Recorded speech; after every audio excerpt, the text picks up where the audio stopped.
To our PDA Town Hall for April 27th, 2025. And that means we're approaching the 100th day of the second Trump administration. And it's hard to believe that I think this is day 98. Is that right? It feels like about 98 weeks at least.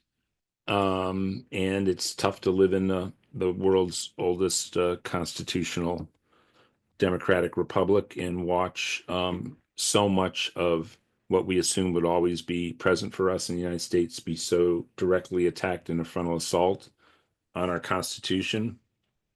I do agree with the people who say that we're witnessing a de facto coup here in the country, and it's a coup against the Constitution. Not even getting to the Bill of Rights, which it's also a coup against, of course, but right there in the first three parts of the original constitutional that portion of the document with the distinction between the branches of government, separation of powers, the accumulation of power into the executive branch is outrageous. It matches up with the Orbanization and Putinization of America that Trump is seeking to achieve. And we at PDA strongly believe that through organizing as progressives across the country and then organizing as progressives and moving into the Democratic Party, that we can not only defeat Trumpism, but in the wake of this crisis, we can build a more democratic, egalitarian, and just society in the wake of this crisis. And so that's what we're building towards. And we feel that that is probably a key and absolutely central strategy for all of us who want to, again, remain living in a free and open society with free speech and improve upon it going forward. Um, but there are other key components as well. And foremost among those, of course, is mass demonstrations and activism. If we look around the world, one country that came veered right quite close to what's happened in Hungary and Russia is Poland. And Poland is a bit of an object right now, lesson in what can beat this back and how we can maintain a democracy in a society. There were massive street demonstrations in Poland, not the least of which, by the way, were about a woman's right to choose. And Poland, of course, has pushed back against this rising tide of oligarchy around the world. So today we're going to be hearing about the next set of nationally organized demonstrations across the country on May Day. And we're going to be joined by two absolutely fantastic activist organizers from Arizona. Patti Serrano, of course, longtime member of PDA. She'll join us and she will introduce Raquel Teran, who formerly was the head of the Arizona Democratic Party. I believe she was a state senator in Arizona, and she did a fantastic job organizing as the head of the Arizona Democratic Party. And then she ran for Congress. We supported her as a candidate at PDA. She lost the closest primary in the country this last year, facing an avalanche of dark money going against her. She would have won that race if there hadn't been that dark money in the primary. And we are so proud to welcome Raquel back to our town hall this week, and she will, with Patti, be talking about the May Day demonstrations which are taking place. And they really have two focal points. This iteration of these mass demonstrations is really a sort of fourth or fifth round, depending on how you count. If you count the original 50-51 demonstrations, be the fifth round of national mass activism across the country this May Day, this Thursday. May Day, of course, the great day of international workers' solidarity. May Day, as that day, of course, comes out of Chicago, Illinois, in the Haymarket demonstrations around the fight for an 8-hour workday, the Knights of Labor, and all that transpired around that in, I believe, 1886 in Chicago. And so it's an American holiday. And in having international worker solidarity in recent years in the United States, especially for those of us in the Southwest, but also in Chicago, Illinois, again, May Day has become a day of immigrant rights demonstrations that have been some of the largest demonstrations in American history, actually. The one in Los Angeles on May Day 2006, I believe, fighting against the Sensenbrenner bill, was 1.5 million people in the streets that day. Absolutely spectacular demonstration I attended. And so this May Day, we're going to be both celebrating the workers, the working class, labor. There's going to be a big union and labor component in these demonstrations across the country.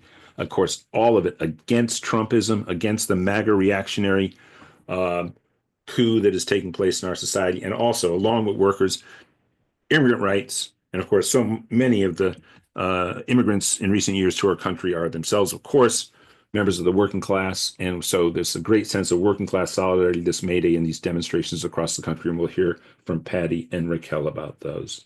In a few minutes, of course, I'll introduce Mike Fox to give us our PDA to-dos for the week. And we'll hear from Donna Smith as well, her thoughts. But Mike and Donna then are going to join us in the second half of the show, along with other people who are coordinating the relaunch of basically our healthcare issue organizing team in PDA. And this coincides with where I will be on Tuesday, along with Mike Hirsch and William Walker from the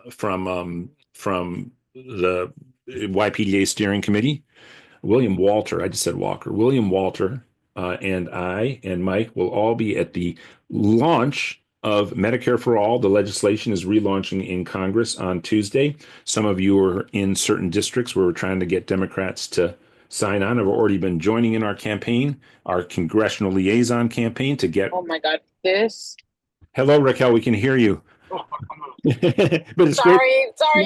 Thank you. That was a beautiful start. And you know what? I was going to say, these burritos are delicious. Yes. Way to go. Raquel has a great burrito. That's fantastic. Great burritos are great things. Anyway, so yes, and Medicare for All is a great thing. And we are going to be at the launch of that up on Capitol Hill. And with that, let me just say, just for a couple more minutes before I throw to Mike, I will be on Capitol Hill this week, and I'm going to be up there first for about 3 days. We have a very ambitious agenda at PDA that I do want to make clear is a big part of what we do at this organization through our 501c4 Progressives for Democracy in America. We motivate legislation in this organization: the Climate Emergency Act, the Manufacturing Renaissance Act, the Cancel Student Debt Bill. All were motivated by PDA, and these were all during my tenure. Though Russell Green, of course, gets the lion's share of the credit for the motivation of the Climate Emergency Act and a few other bills. I motivated a few others, somewhat lesser high focus subjects, like trying to get the writers, the WPA project from the New Deal funded in the Biden bill for writers who were unemployed during the pandemic. So there's that kind of thing we did. But we motivate bills, and obviously some very visionary bills. And we'll be pushing those. We are looking for the introduction of a 21st Century Economic Bill of Rights bill. We're looking for the introduction of a Rural New Deal bill. I am working with some people. Well, I don't even want to say what they all are, because these have to take place behind the scenes. But let's just say when it comes to tariffs and trade and manufacturing, Donald Trump can put out a bunch of bloviating nonsense about these things. And then there are those of us who can put forward a very constructive piece of legislation about how this can be achieved to the benefit of workers, benefit of the climate, benefit for the world. And that's what I'll be working on when I'm up on Capitol Hill. Lastly, I want to say, sometimes I get a little criticized. Look, I'm the kid of a macroeconomist. That's always going to be who I am. I do not forget foreign policy from what I'm doing. And yes, we do need to recast foreign policy, American foreign policy, in the way that PDA has always wanted to do that, folks. And so, yes, we need to even see some kind of resolutions put forward that can anchor a progressive Democratic Party in recasting U.S. foreign policy around international law and human rights. And that we'll be looking to see who could step up and put forward such a resolution.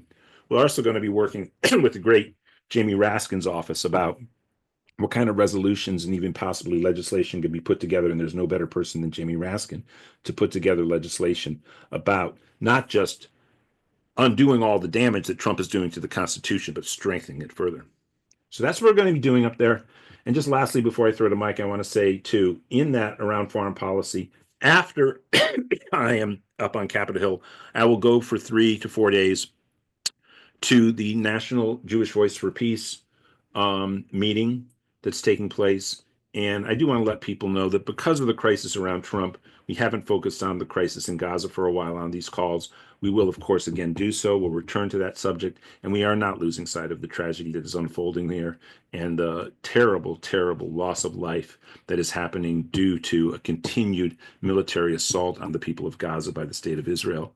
And of course, we want peace in the region. We want justice. We want rights for the Palestinians. We want safety and security for all people, but we are not going to not speak out against the crimes that are being committed by the Israeli government as they continue. And I'll be at that retreat, but I'll make it back by next week's Sunday Town Hall. And on this week's Sunday Town Hall, the next speaker is Mike Fox. Mike Fox, welcome. What is on the deck for PDA over this next week? Can you hear me, sir? I can. I hope my volume's good too. Go ahead. Yeah, you're cooking, brother. Good. Okay, gang. I cannot be passionate enough about how we need everybody on this call on board with the rollout of that Medicare, Expanded and Improved Medicare for All bill that's going to be taking place on Tuesday, and piling on big with these May Day events, okay? So as always, our number one to do is revel in the fact that you're surrounded by people who get it here, okay? We're building community here. Let's stay positive in the chat. Let's recognize that our purpose here is to uplift each other and support each other, and together, we're going to win this thing. It's just going to take work and solidarity through this whole process, okay? So that's number one. Let's get our heads wrapped around the energy in this space, which is supportive, okay? Number one.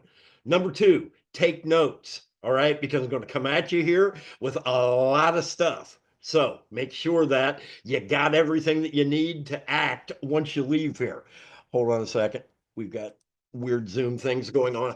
But in any event, so number one to do, being tossed into the chat here on multiple occasions, is going to be, number one, if you are willing to hand deliver a letter to your local congressional office on the Medicare for All bill. Letter's already written, piece of cake. All you need to do is just take that puppy and take it down to your local U.S. House rep, okay? And if there's a Senate office nearby, wonderful. You make that happen as well. That link is going to go into the chat. If you do not see that link, email Mike Fox, MikeFox at P like progressive, D like Democrat, America.org. Mike Fox at PDAmerica.org. And all that you're committing to is, I'm going to deliver that letter, then I'm going to do a follow-up telephone call to DC, and we'll get in on what that call is all about during tomorrow night's organizing meeting. So two steps. Number one, if you can deliver said letter, sign up at that form, because that way we get a feel for who's going to do it and whether or not there are clumps of folks in given districts, so that we can then connect you all and you can go as a group if you want to, that kind of thing, okay?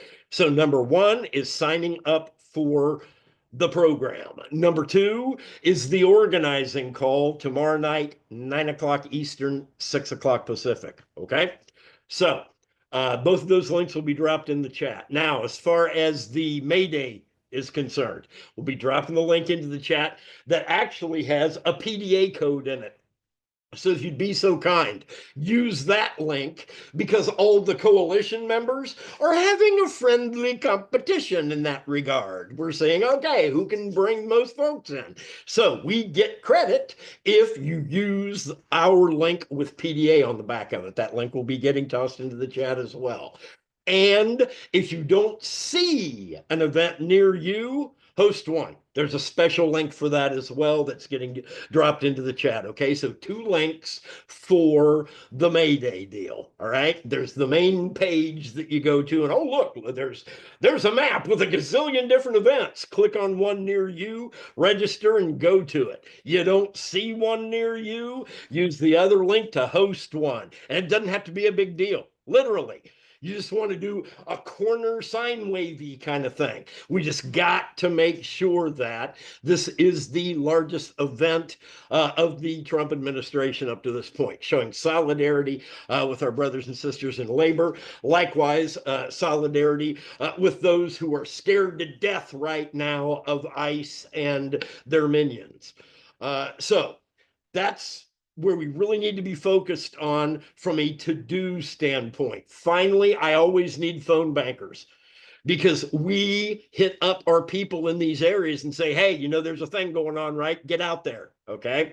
So that's pdamerica.org/volunteer. Give us an hour. Phone bankers, type in the chat. You're a phone banker and why? Help us recruit some new phone bankers. That's the time goals. And then the treasure goal, as always on this call now, is solidarity. We're going to be dropping a link into the chat. All we're looking for is $1 or an hour here, gang. That's it. $1 or an hour. But at the end of the day, we're looking for solidarity where everybody on this call is doing something. If you can double dip, put a little in and give us an hour, wonderful. Double dippers rock. But bottom line, solidarity, and let's get to doing. We'll get to the back where we're at on these goals and dive in a little bit deeper at the top of the hour. I'll be back. Okay, back to you, Alan.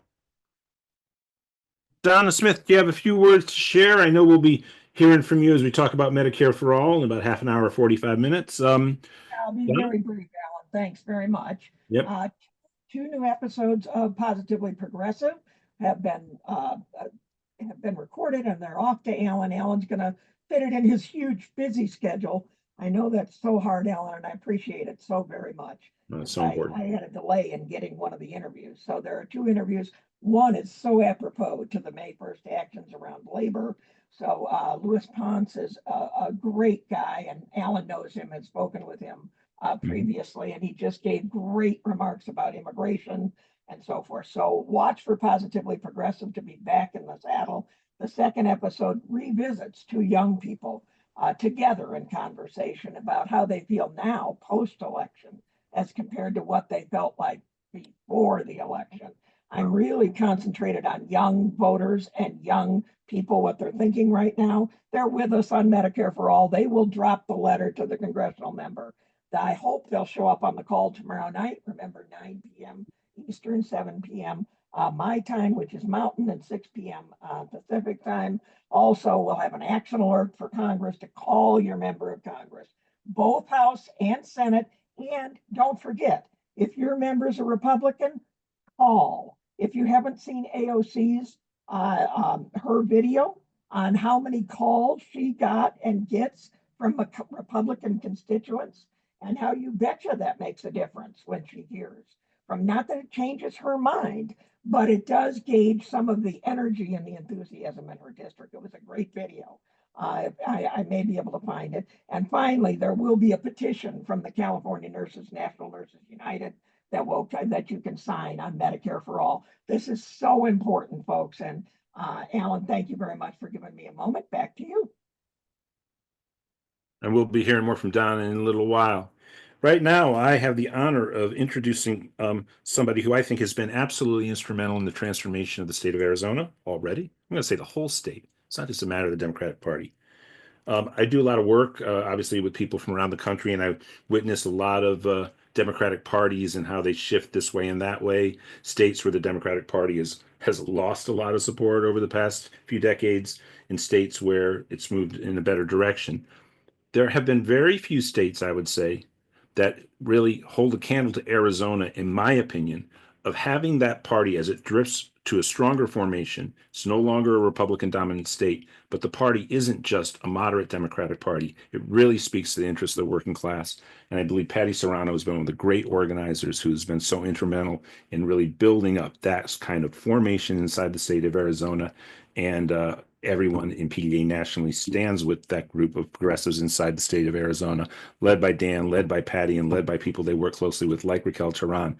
But right now, I'm honored to introduce Patti Serrano. Take it away, Patti.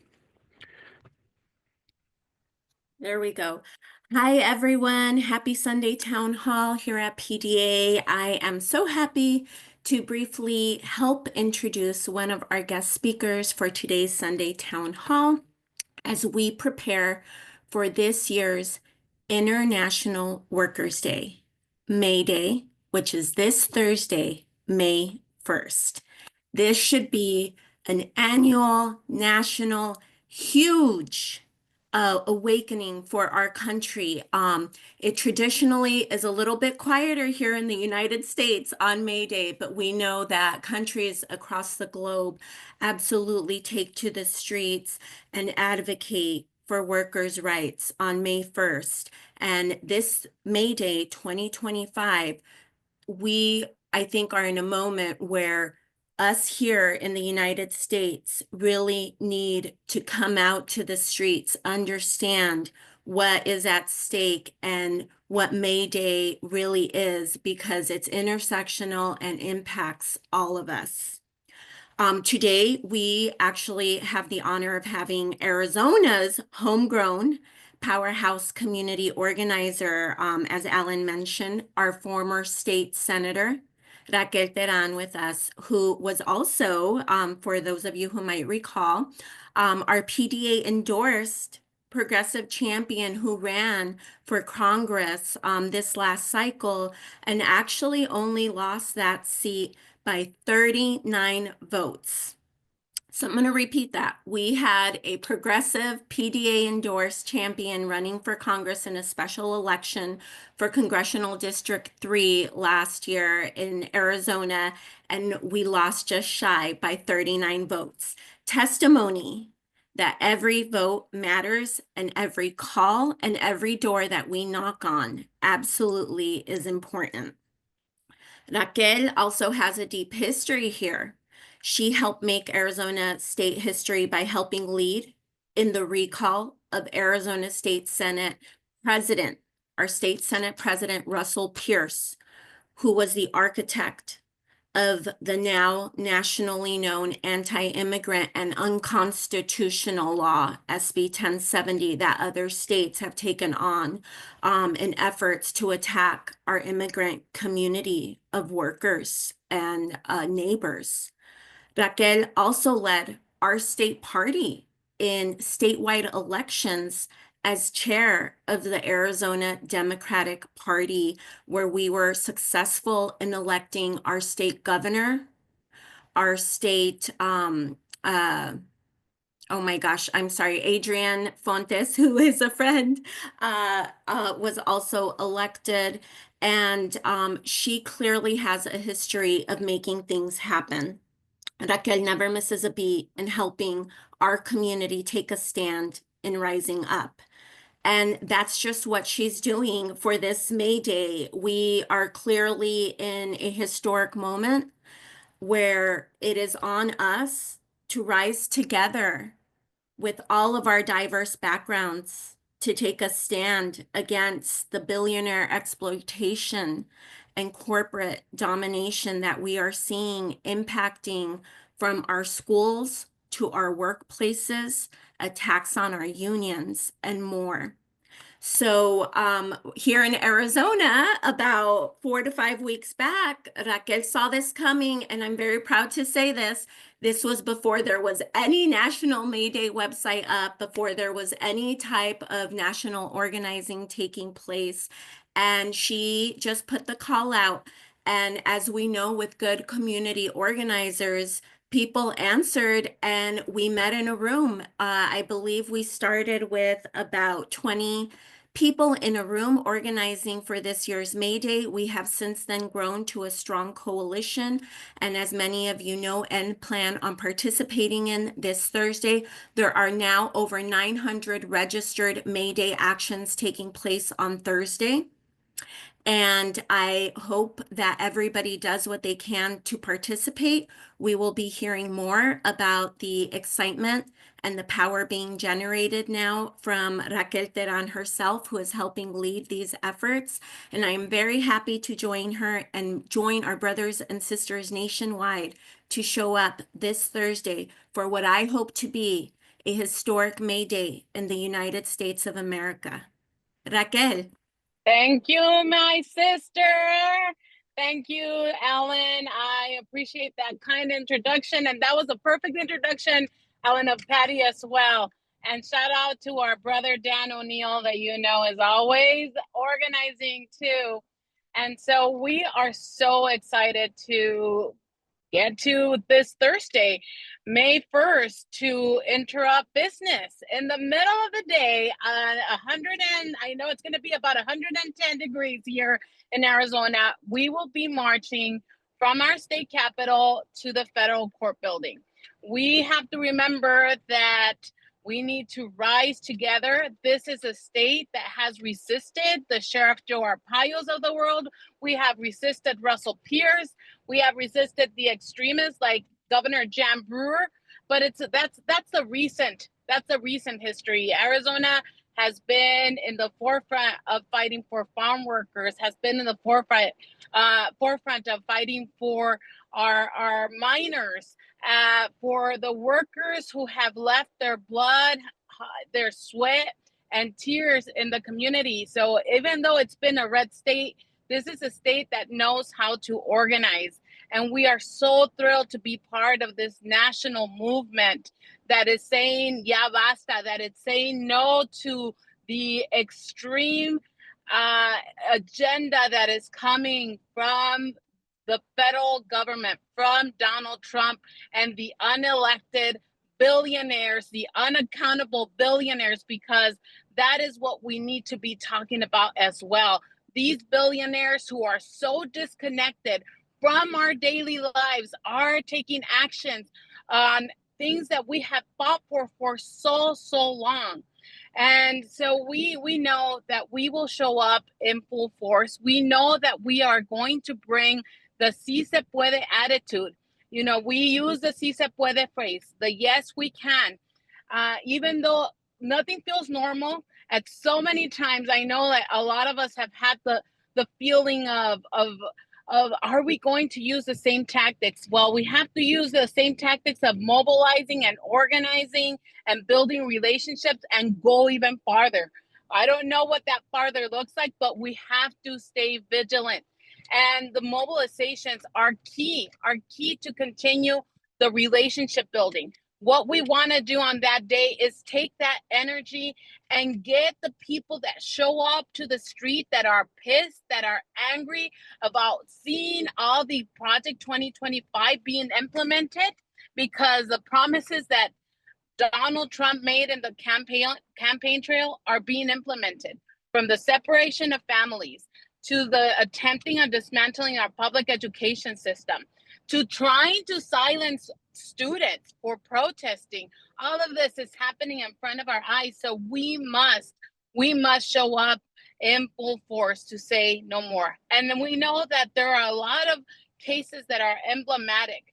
Like, for example, we have Kilmar Armando Garcia, who was a legal resident who was deported. But we don't talk about the stops that happen on a daily basis in our streets here in Phoenix and all across the country that are already separating families. Those are the things. There's emblematic cases, but little things are also happening in our communities that we don't know about. So if we want to stop that extreme agenda, we need to show up. Marching, rally. Some people are going to do walk-ins. Schools are teachers are that cannot take off will do walk-ins here in the state of Arizona. I know that across the country, May Day will look different in different places, but the point is that we need to show up, and showing numbers will make a difference, not only for Donald Trump, who is definitely watching, because we know he is watching what we are doing, because these peaks, these protests that have happened have gotten in his mind and in whatever he has in his chest, because I'm not going to call it. But sure, so that the goal will be to make sure that everyone's connected to the luchas, to their unions, to the churches, whatever it is, but we need to make sure that we have that infrastructure for them to be plugged in. That is the goal of May Day, to show the force in numbers, but also plug in those who are willing to take their anger into action. So thank you for showing up this evening. You all, I know, like, you all know what the issues are. You all are leaders in your community. You all are volunteering and giving the hours or the dollars, like it was said by Mike. So we need to make sure that we're bringing in the others. We have to bring in the others, because this is a moment that we need to show up. And I know that, I think Mike was the one that said it, that this is a time where a lot of people are feeling uncertainty. And Some of these folks might not be able to come out because of safety issues, because it is very real. I'm hearing from lawyers that are telling even legal permanent residents to think twice before showing up. And we don't want to tell people to not show up. We need to let people make their own decisions, but we also need to know that if we do have the privilege of being a U.S. citizen, we have more freedom to do these, to take on these actions. So please, let's remember that we have a sort of responsibility to show up. So I'm going to leave it there. I'm going to say that Si Se Puede, with us progressive leading in the forefront, not letting down, not letting our values get put to the side, and continuing our progressive values, putting our progressive values in the forefront, we will certainly get to the change that we need. So it's only going to take us a few months before the midterms are here, and we need to make sure that we're building towards that with our community. Thank you so much, and I'll pass it back to Alan and Patti.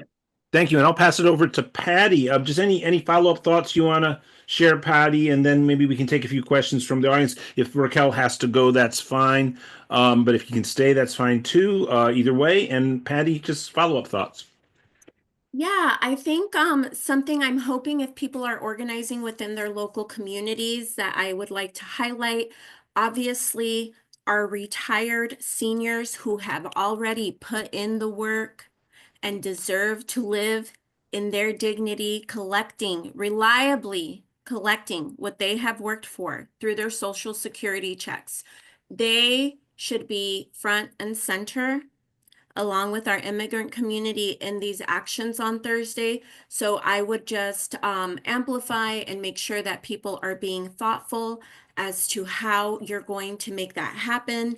We are being creative out here, especially in the heat in Arizona, and looking into renting golf carts so that they can actually participate in the march. The same can be said of our disability community, making sure that we are being intentionally inclusive and that people are not being left out, because people are pissed, right? People are rightfully upset, angry, stressed, under a lot of pressure under this administration, and they want to show up in the capacities that they can. So just doing our best to provide those opportunities as much as possible. We will also be very intentional, of course, with having a sizable ADA section. How many of us have been to events that are for everybody and you get there and they're literally filled up in ADA section? So I think I just wanted to highlight being very intentional with this, with our immigrant community, making sure that there are safety plans. If you can't produce the safety, acknowledge that so that people are not put at risk without you wanting to. Good intentions sometimes end up causing harm for some populations. So just taking a step back, I think, to really look at the vulnerability that a lot of our community members have been placed in under this administration. And as Raquel said, using our privilege to be there for them, to be a voice for people who may not be able to be in the room, and uplifting our seniors. We're at risk of losing our Social Security. My mom got called in recently for an interview. She's a naturalized citizen, and she was very stressed for going to an interview on checking on her status. So my heart is with that community, with all of our communities that are under attack. And I hope that all of us here can show up for May Day this Thursday in any way possible, amplifying the message and sharing. Let's get people to flood the streets. That is in our power. Call in if you need to, hours at work. Some people cannot just not show up and strike, but you can ask for hours off. You can be creative and make sure you show up. If I could ask a question, maybe just, and then we'll go to the stack, but for Raquel and yourself, I did go to an immigrants' rights march here in Los Angeles about a month ago now. It was the first one. It was organized by local HER Local 11, which is a huge union. And it had about 1,500 people there. And of course, it was understood that people were scared to attend. Los Angeles is a distinctive place when it comes to the sort of social American dialogue around immigration, because on balance, there's not that much. The degree of anti-immigrant sentiment that gets expressed in the Southern California sprawl is way below the percentages that you see nationally. And I think also well below where things are in Arizona. Just what's your sense right now in Arizona among, say, rank and file Democrats or the general population? Has there been a rallying in support of the immigrant community, which obviously does so much, if not, I mean, the lion's share of the essential labor in Southern California? I'm sure it's the same in Phoenix Metro. Has there been a rallying in support, or is it still this situation where, you know, a large portion of the population are broadly siding with the Trump position on immigration? You know what, Ellen? I'm gonna say that it's been a challenge because the right has gone so far to the right that you could barely see the freaking center anymore. Right. So unfortunately, our Democrats are running to the right. So that is why us as organizers, we need this moment to make this issue about humanity, and it's across, and it's going to be for the messages not only for the Trump administration, it's for everybody in general, because unfortunately the amount of resources the Republicans have spent over the last 40 years, because this is not a Donald Trump strategy, this has been 40 years of fear mongering with immigrant communities and othering with immigrant communities. And so it's like an organized lie that we can't fight. But I believe that we can fight it if we make this issue about humanity. So not only do we need to have immigrant rights advocates, leaders in the forefront of May 1st, we need to also bring the faith leaders to help us make the case for this being a moral issue, and cases, and like we're seeing the cases like Gilmar that I mentioned earlier, that has become an emblematic case for the abuse of power, the unconstitutionality of all these actions, and I think that we can bring it back to the fact that this is about families and this is about humanity. Thank you.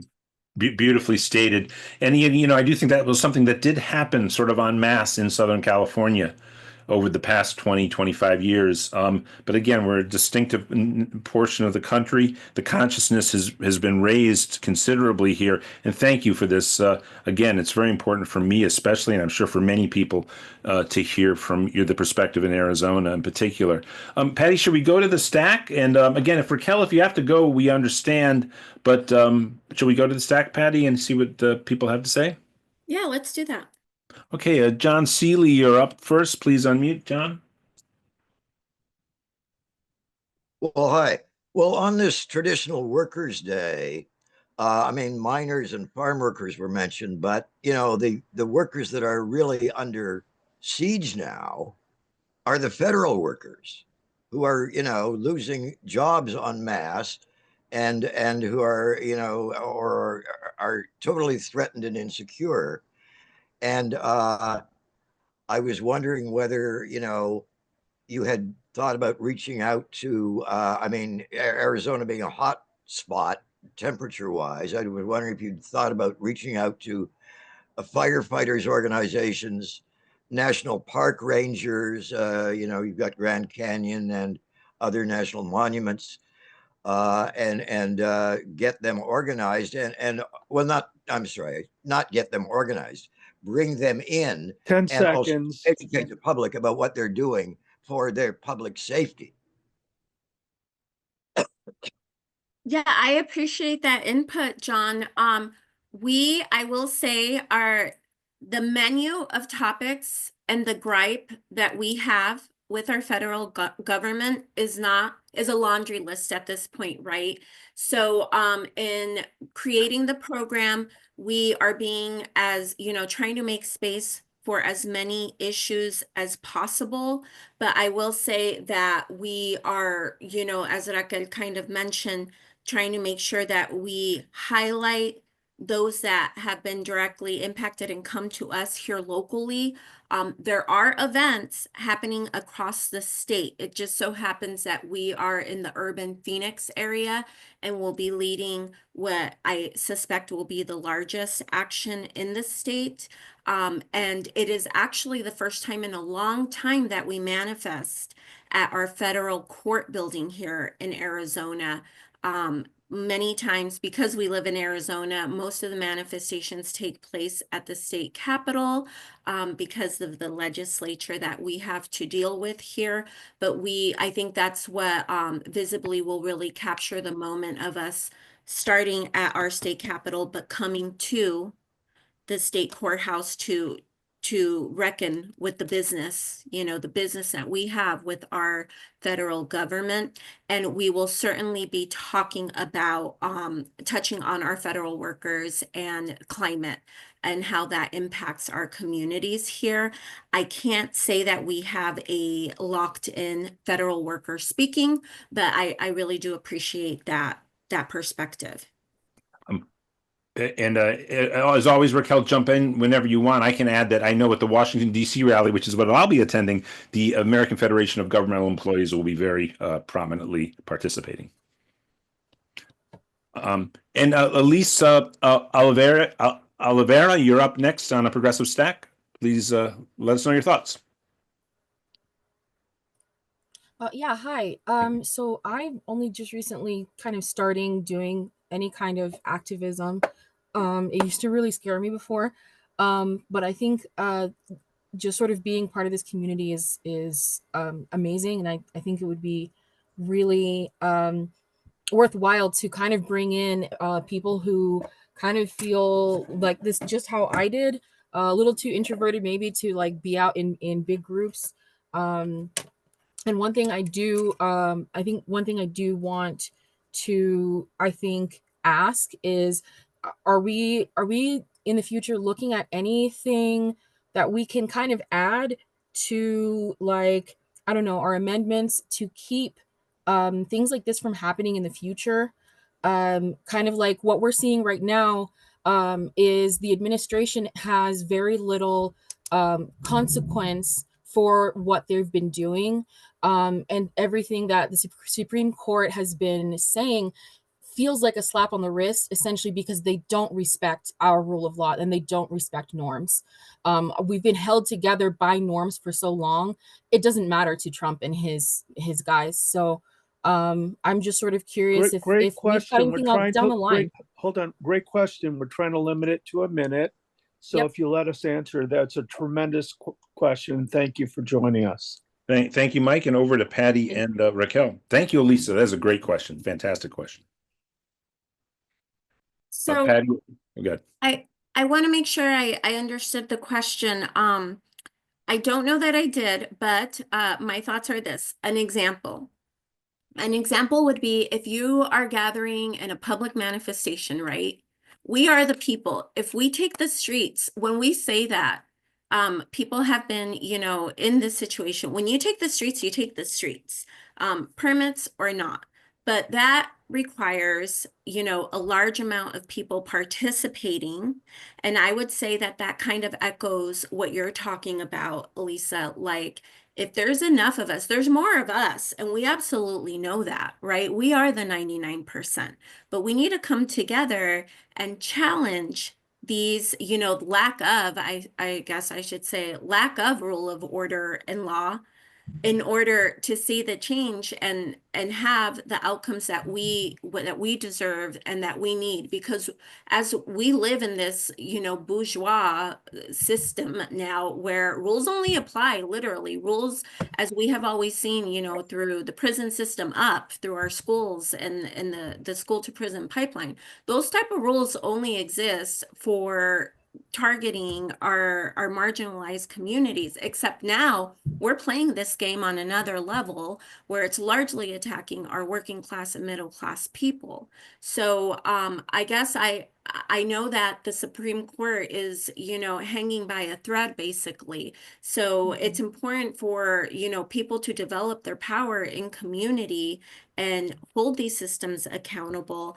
And when we have good progressive electeds that are sticking their neck out in defense of these things, we really need to show up for them, is the other thing. They can't be standing alone. That's something that I have learned here, at least in Arizona. Raquel.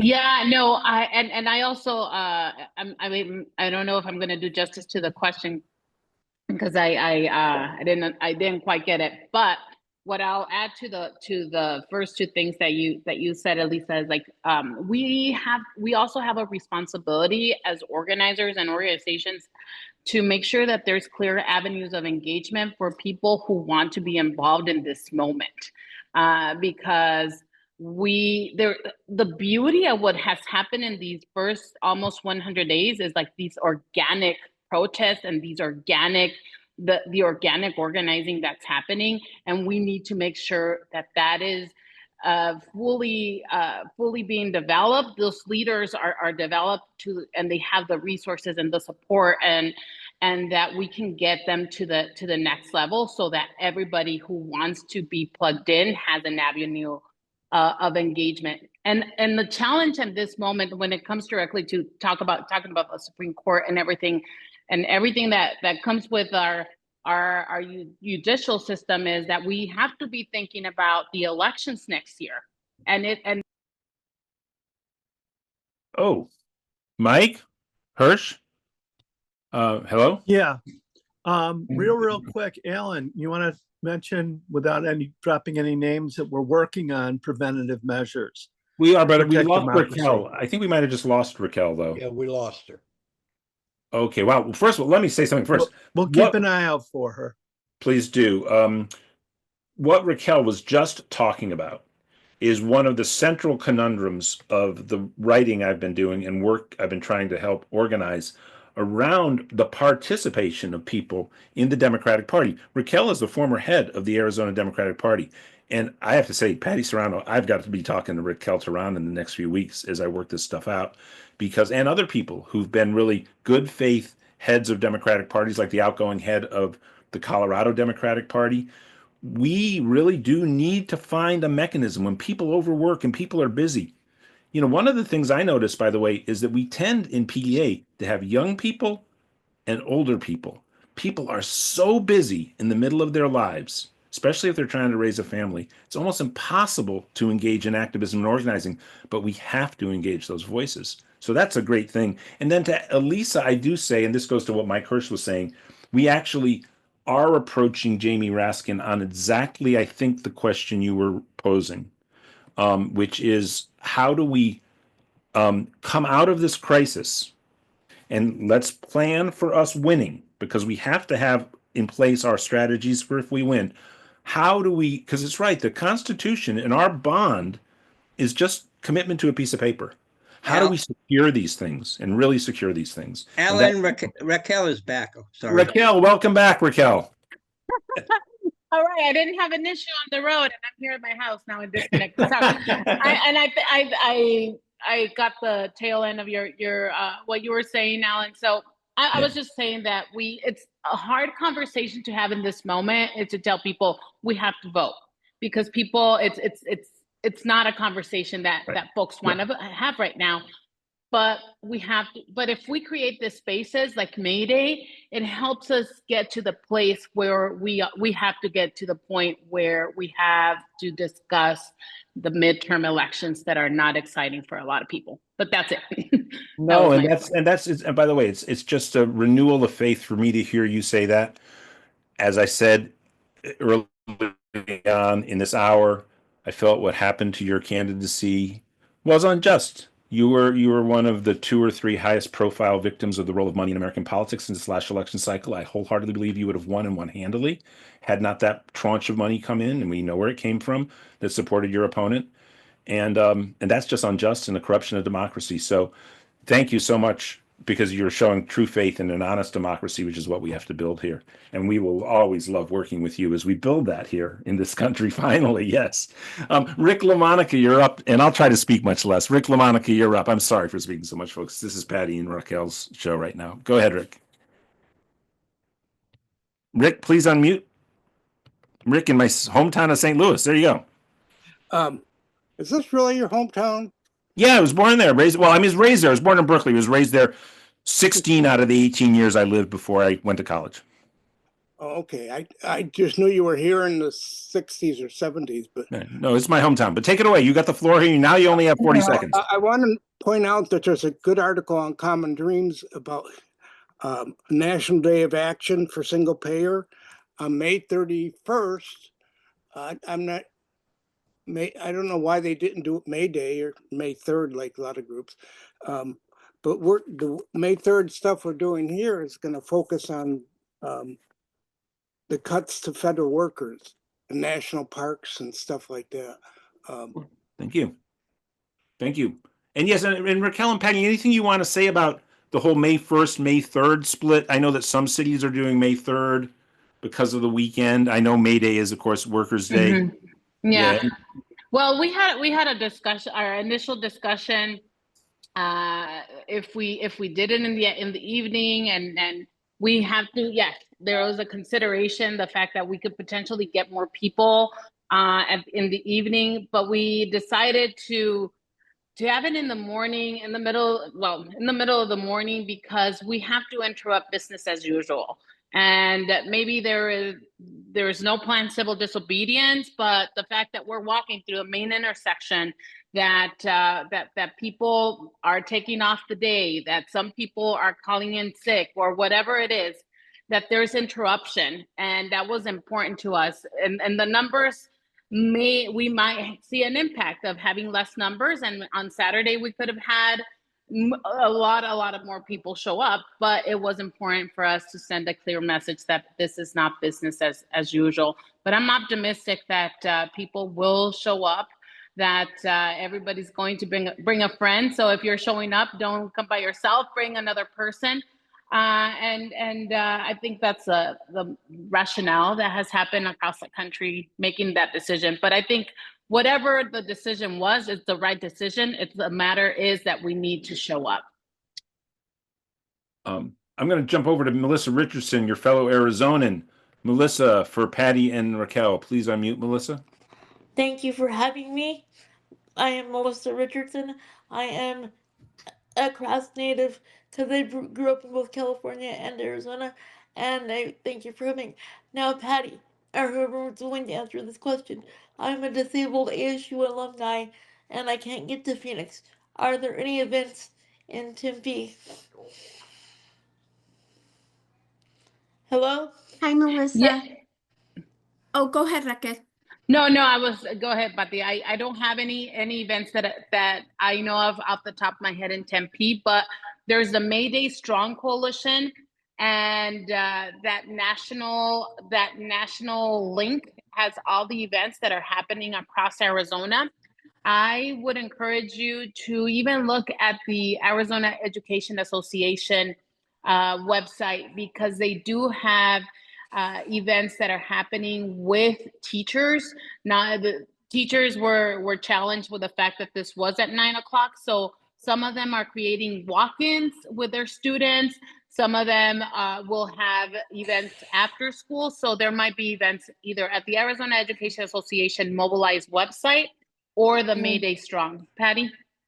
And we're sharing a map in the chat. So if people can, instead of asking, is there one in Akron, is there one in Poughkeepsie, we'll just refer you to the map, and hopefully there'll be one right near you. And we'll also ask you to organize one if there isn't.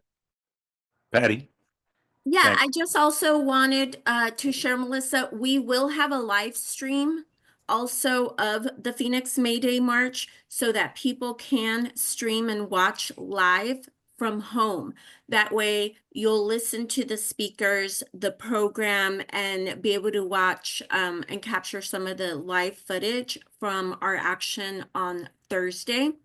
I don't recall there being any local action on Thursday in Tempe.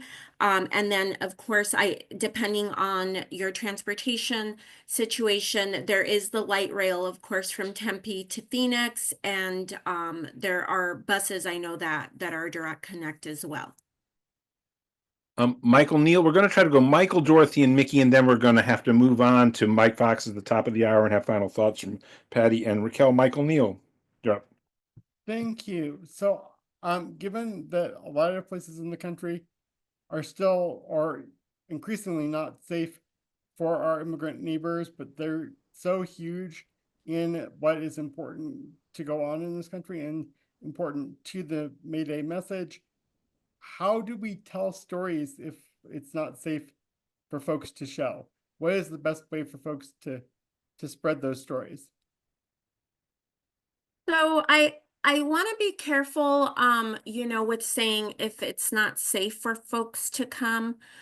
We definitely, number one rule is not spreading panic.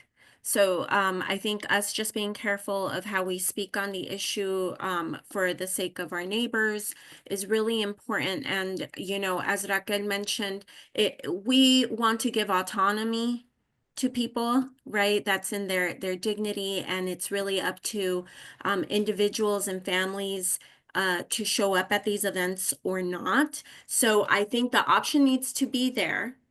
And it is within our privilege, those, that are organizing these events, of course, making sure that there are safety plans, whether it's a number to call, having legal observers on site, doing this the right way.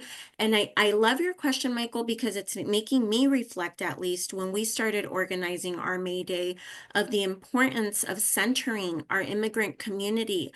I have been at many of our actions that have been taking place, like the No King's Day and others. And I will be truthful, something that we all came together to acknowledge is that they, at least here in the events that we had been seeing, they seemed more not focused on our BIPOC community. And if you compare to, the summer of Black Lives Matter to 2006, when our immigrant communities were literally on the streets, it looks quite different right now. And so it does feel like there's a gap.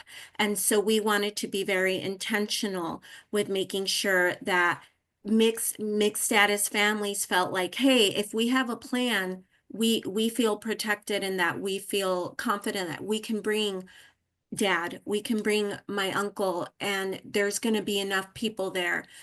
Because at the end of the day, we keep each other safe. I will also say that should something happen at your action that puts people at risk, please use your body, use yourself, and coordinate on site to make sure that the right, those most vulnerable are protected. We've been seeing these great stories of how neighbors are coming out and creating chains to get people into their home where they'll be safe.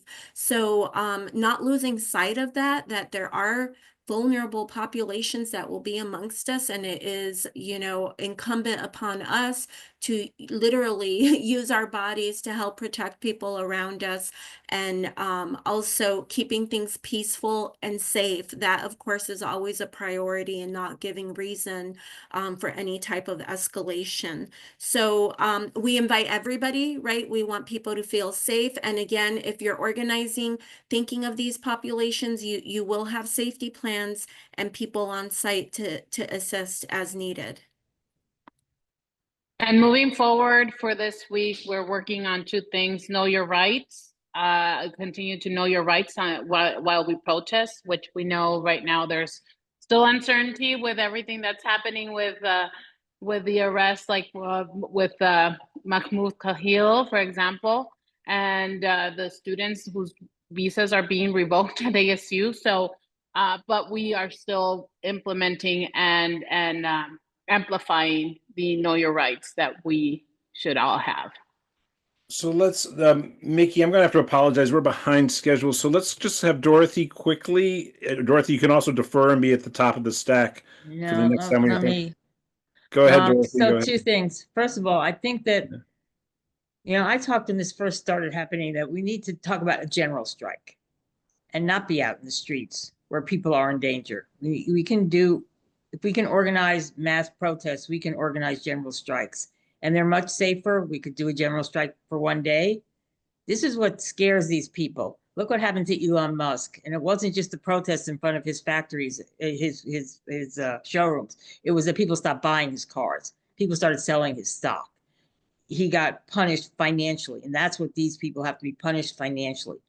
The other thing I would say is that we have to absolutely talk a lot about due process, because every single person in this country can be affected by due process, not just immigrants who are arrested, other people who are snatched off the street and thrown in jail, have their possessions taken away from them. All kinds of horrible things have been happening in this country for years without people having due process. It's a confiscation of things because they think that you might have stolen this, stolen some money, so they're going to take your car away. No due process. In the South, this happens all the time. So we really have to stress due process because everybody, red, people who vote red, people who vote blue, people who don't vote, they all have to worry about having their rights taken away. So if we do those two things, I think that that's really important. Thank you. And as I throw to Patti and Raquel for final thoughts and responding to Dorothy, and then sharing your final thoughts as well, I will say that I think one of the reasons the polls have turned against Trump, in particular, have been the clear unwillingness to pursue due process. So that's certainly a well-taken point. But Patti and Raquel, your response to Dorothy, and then final thoughts. Patti. Sure. Dorothy, 110%, we're with you. We actually do have a message around a general strike. However, I will state, in order for us to build the strongest and largest coalition here, we had to make sure that all voices were led in the room, and a lot of our union brothers and sisters actually presented with some challenges on messaging for us to promote a strike. So we have a workaround around that, and the messaging is there on the back end. Like this should be a day of strike, and we should continue just like we have. I don't believe that the Target boycott has ended. We want to continue to amplify the strikes on these corporations, and that should be, I would like to say it shouldn't be one day. That should be non-ending. And just like it is with taking the streets and protesting, we need to be organized and coming together in large populations to be successful and make this happen, as the Tesla strike has also proven. Here in Arizona, we do have a couple of Tesla sites between Tucson, Tempe, and one in North Phoenix. And I can tell you that people showing up to protest on site at Tesla has also been an ongoing scheduled protest that has not stopped. And I would just encourage, whether it's 5 people or 20 people, we cannot stop those efforts. Those are, we have many tools in the tool belt, and any way you can plug in and show up. I am the type of person where if I'm out of my kids wrestling on a Saturday morning and I look at the time and I can run over for 5 minutes, it's worth it, right? Like, we just need to be showing up in every capacity that we can, and we're with you on that idea of the general strike. Absolutely. Raquel.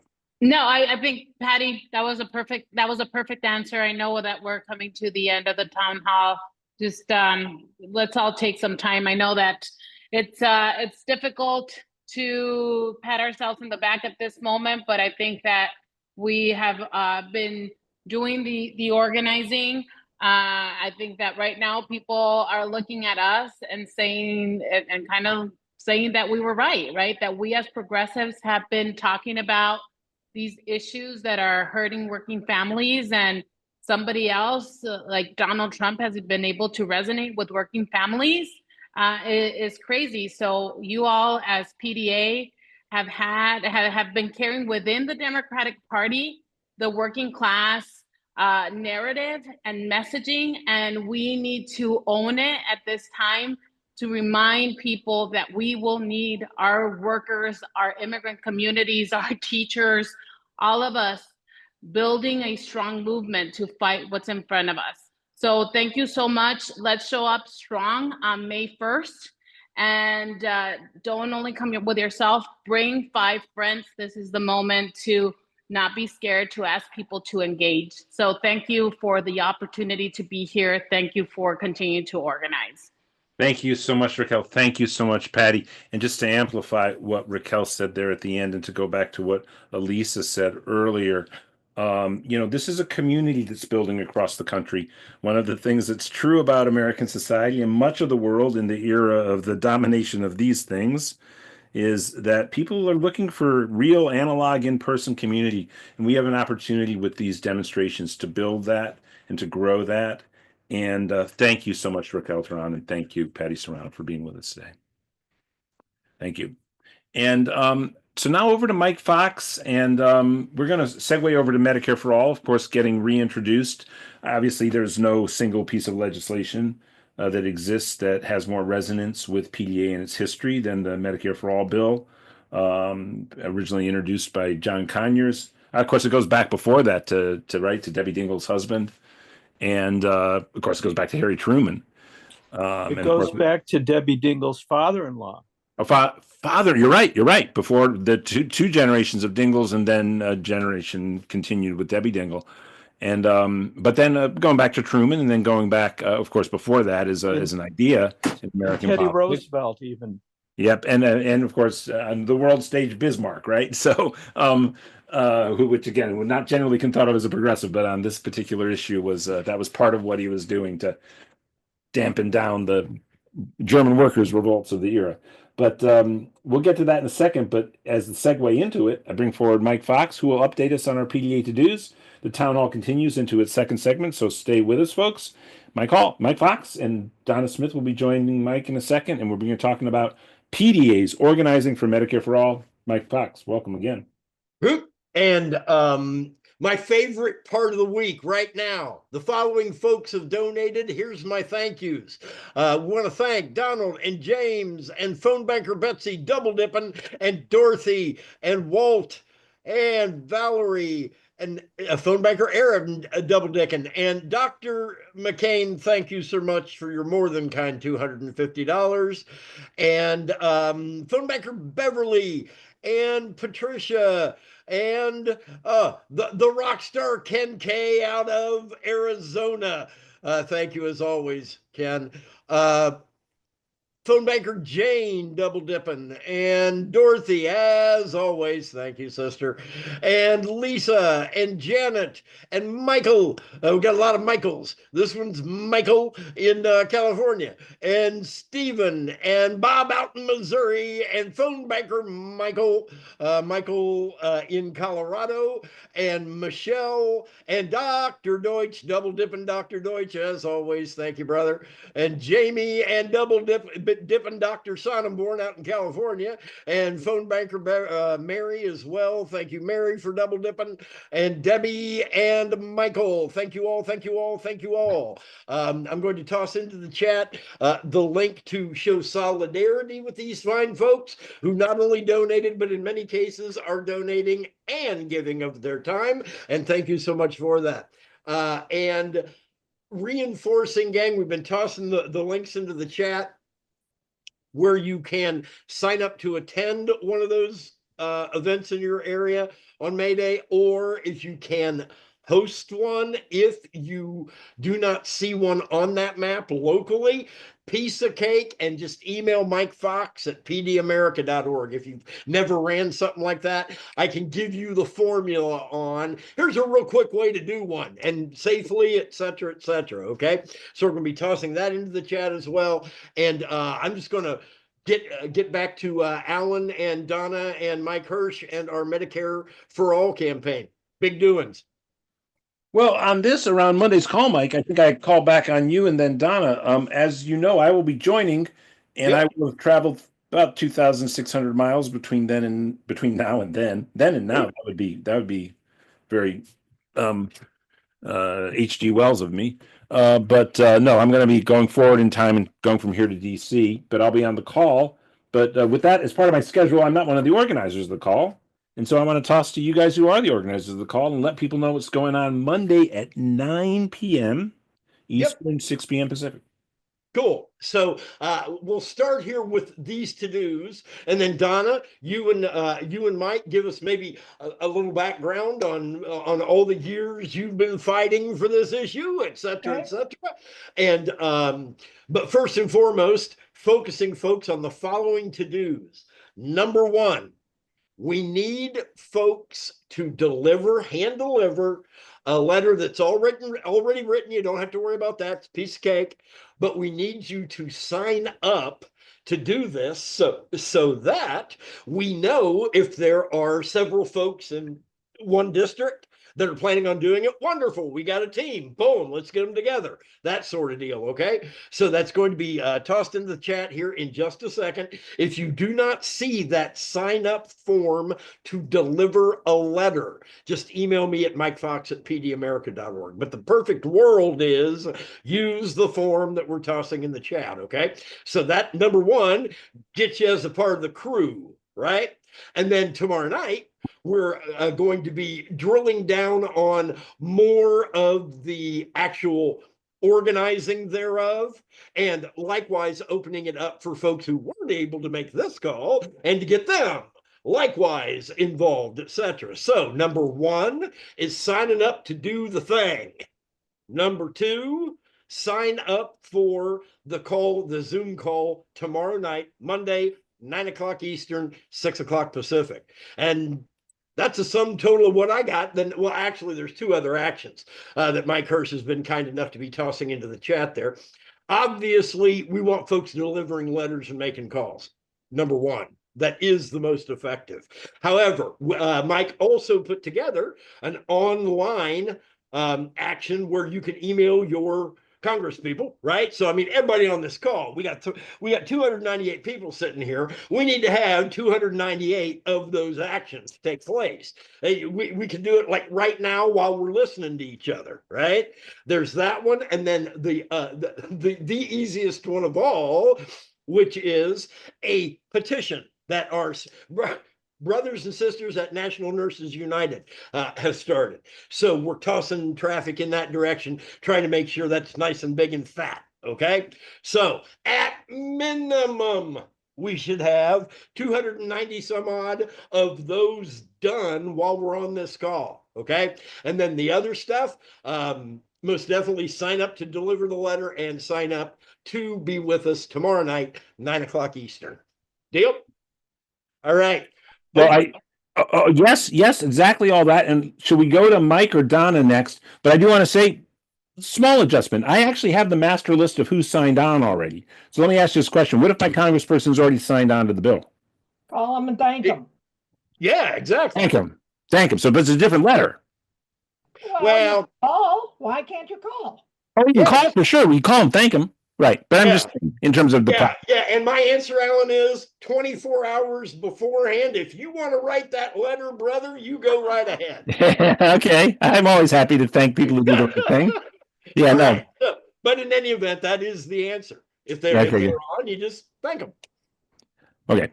There's a method to my the madness of my question, which is, of course, there are about 60. Now, right now, what is it? About 30 focused offices. We want everybody getting the letter. We want everybody doing it. Mike's right. Yep. But we really, really want to get it to these 30 to 40 offices too. And I can let people know what those are. The question becomes, gee, which offices are those? Oh, I'm happy to share. Yeah, I'm happy to share. Yeah. So solidarity, Alan. Yes, I hear you. But let's get folks to sign on, and let's get to Donna and Mike to give us a little bit of history on what PDA's done with Medicare for All in the past, and just give people that kind of foundation. And you know what? I endorse 100% your process. So I think everybody should send it. You're absolutely right. So go ahead, Mike and Donna. Yep. Thanks. I'll go first, and I'll make it brief so that Mike Hirsch can dive in and give us our marching orders here today. And I think we've had them pretty clearly anyway. The 4 things we need to go away from here doing. The letter drop, which we call the letter drop here at PDA, to your congressional member. And if they're a Republican, drop the letter. Don't avoid the Republicans. John Conyers, who was the original co-sponsor of HR 676, Medicare for All in 2004, when PDA was founded, along with some of our other single payer groups like Healthcare Now was founded in 2004 as well. We are kind of the grassroots arm of the movement for Medicare for All. So you have to get the information to your congressional members. And John Conyers always said, when we get a Republican, we will win. And he always, I don't know if that will end up being true, but it might be. There, trust me, all politics really is personal. And the minute we forget that, we are going to lose a lot of battles. Politics is personal. It matters what you tell the people. Second thing, show up on the call tomorrow night. Sign up for that call and show up. You can sign up just minutes before, but it's better if you sign up today so we can plan on how many of you will be there. We're also going to do there's action alerts to Congress so that you can call both of your senators and your congressional member. And as I think Alan might have been alluding to, I think it is good if you have the time and the inclination and your member is already on board like mine is. Mine is an original co-sponsor for the first time. So I'm extremely proud of her. I'm glad that she is, and I wanted to thank her for that. She used to be afraid to see me coming into a town hall because she knew, oh my God, that woman's going to ask about Medicare for All again. And finally, she's an original co-sponsor, literally years of work on her. And then finally, the petition the nurses are doing is important to be involved with. So those 4 things: letter drop, show up on the call tomorrow night, the action alert to Congress, calling them, calling your members. It's really pretty easy to call them. And the petition from the nurses. As far as PDA's history, I'll go really fast on that. We were there in 2004 when single payer was first introduced. It's been at our core of our mission and our values from the very beginning. So I can't think of an issue that's more central to what we do. The Healthcare Not Warfare campaign was born in 2007 on the eve of Barack Obama's election. And as we proceeded through the Affordable Care Act issues that went on, PDA was very much a part of fighting for a platform language change from the Democratic Party in 2008, before Barack Obama was the nominee. We fought and won a platform language change on healthcare. Now they've reverted and changed in later years, and we haven't had the same amount of energy around that platform, but that doesn't mean we can't in the future. Secondly, we helped support the Kucinich Amendment during the Affordable Care Act. Also, an amendment that passed and would have been a part of the amendment, which lifted the ERISA waiver. It gave ERISA waivers. It's a complicated part of what happens with our healthcare system right now is that many plans are governed by ERISA rules and regulations. So the Kucinich Amendment went through his committee and passed with both Republican votes and Democratic votes, and PDA pushing hard in the background. And it passed. And Nancy Pelosi stripped it out of the final bill because there was some deal made. But it passed. So we do have power when we work up to it. And then, of course, since the Affordable Care Act passed, we have fought to keep the protections that matter. PNHP always, Physicians for a National Health Program, are another organization in the single payer movement, an absolutely critical part of the movement because those docs stand strong on single payer and they help give us the research and the education around what's going on in the healthcare system. But they have been very, very firm on trying to protect Medicare. And they're one of their founders, Quentin Young, Dr. Young has passed away now, but one of their founders told me, or because I said, this is so hard.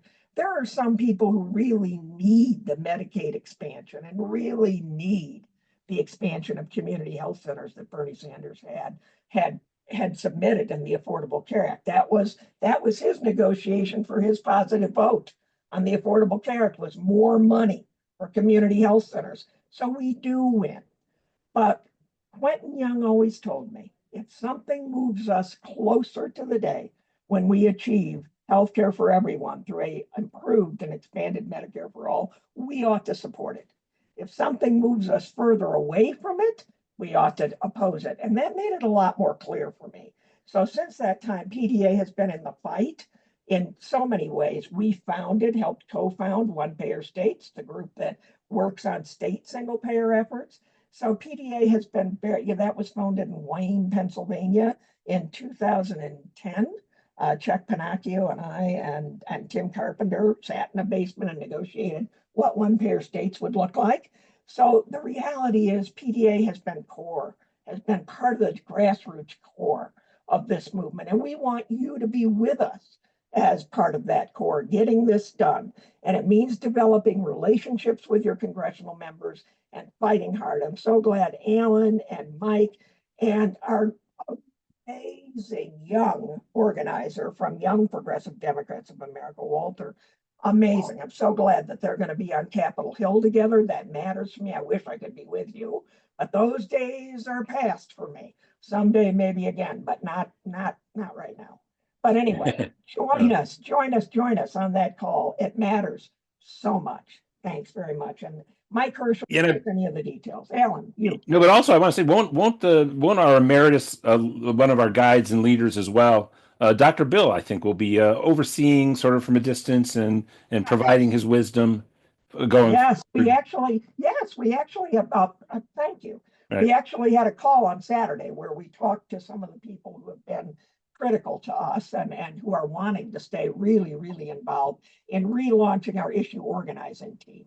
When you hear us throw around that moniker IOT, that just means issue organizing team. And this team will be focused like a laser on getting done what we need to get done on Medicare for All and fighting back against the changes that will make our system weaker.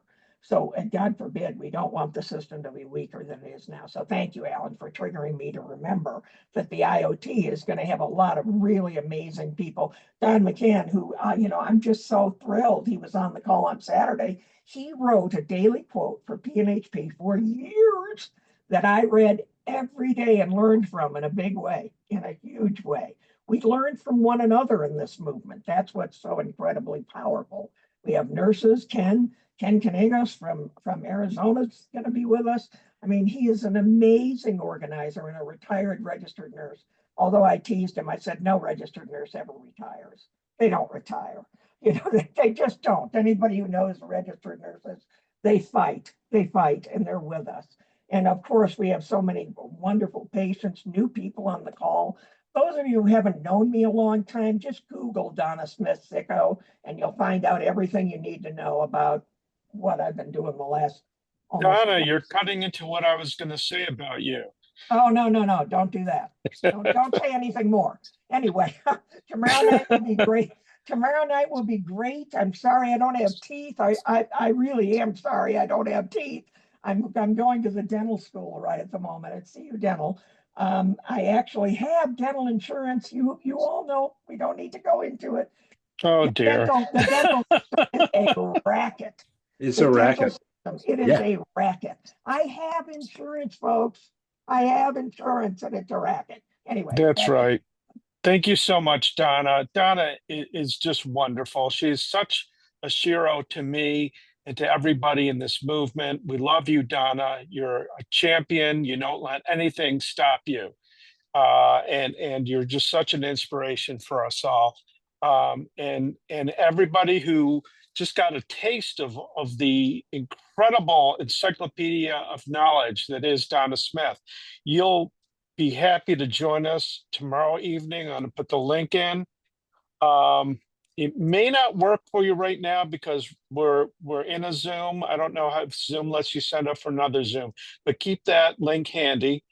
Donna is going to answer every question that she can on Monday, and we're going to be talking about what you can do to make Medicare for All a reality, how to strengthen our healthcare system as it is, and how to keep the Trumpies from weakening it, which they're trying to do.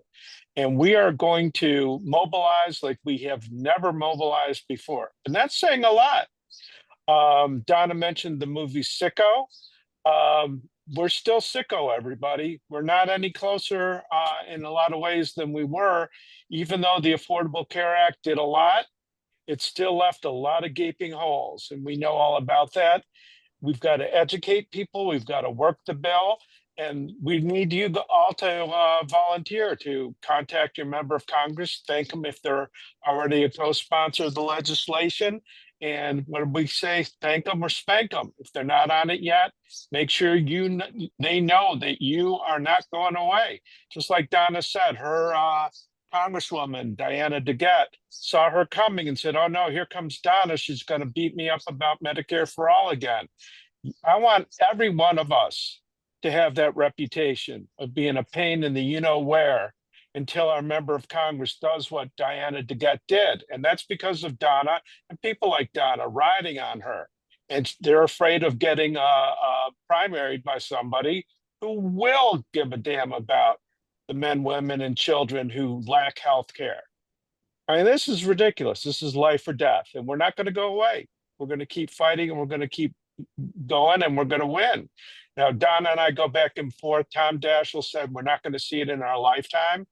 And I think Tom Daschle was wrong. And he's a wonderful person. I'm not disparaging him as a human being.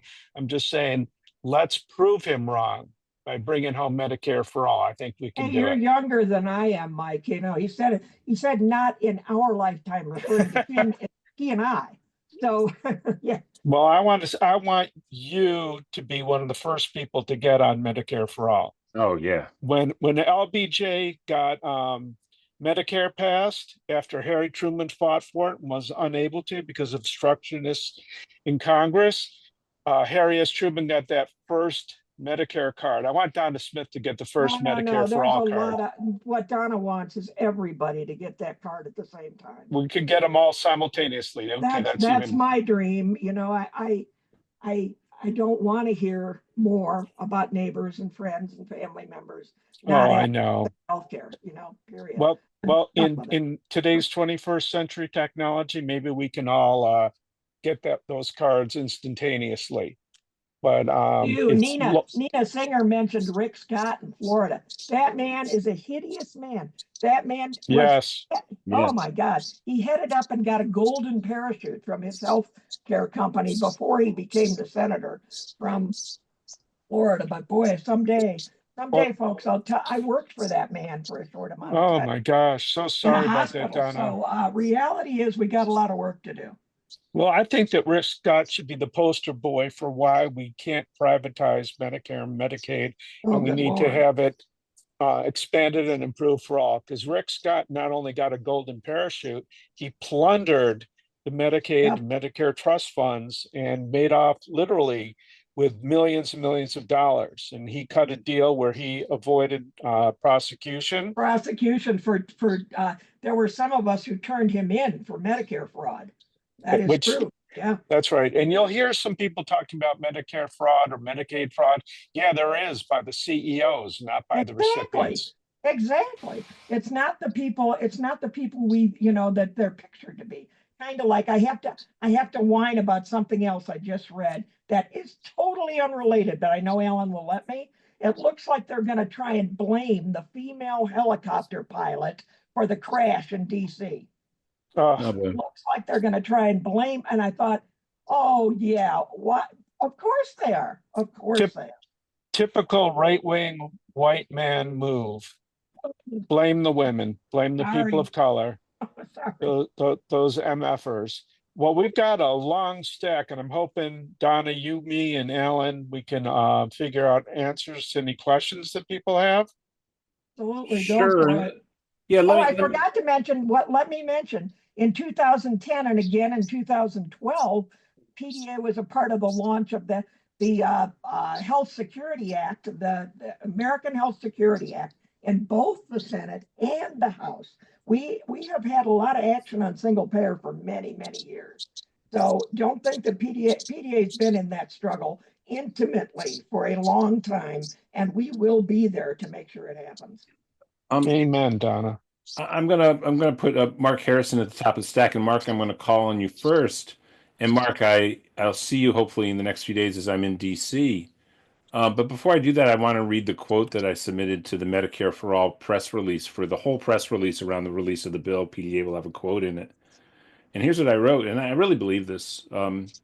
If you want to renew the public's faith in our political system, pass the Medicare for All Act of 2025. This one piece of legislation will instantly end the era, which has lasted far too long, when profits and wealth accumulation are more important than human life, including yours. MFA will return the general welfare and the well-being of every individual to the heart of our social contract. That will renew faith in America. And obviously the subtext to that is, I actually believe everyone in our society, except the very wealthy few, recognize they live in a society in which their own life, their very being, is devalued by our society. And Medicare for All will rectify that, as it has in all the countries in the world where it already exists, which are all the other countries that are as wealthy or within range of being as wealthy as the United States of America. Mark Harrison, what's on your mind today, Mark? Please unmute. I have unmuted, but I can't. It won't allow me to. The host has to allow me to turn on the video. Yeah, we don't do that because Oh, okay. All right. we have this horrible history of getting Zoom bombed. I heard of it. Yeah, I was there. I just want to say very quickly, is the conversation only supposed to be about the Medicare for All right now? It's the focus, but for you, we'll allow some leeway. What's up, Mark? Okay, I just wanted to raise up the whole situation around Black erasure. Oh, and yeah. the whole thing around the Smithsonian Institution and taking artifacts out of the National African American Museum. Yes, Mark, and I'm with you. It's just awful. And I think a major theme is we are not going to be erased. I am not going to be erased. And Thank you. just keep that. We need to keep that strong as one of our things. And then Absolutely, there's another thing. Another thing that's arising is the whole thing of whether or not Black people are participating in these mass demonstrations. Right.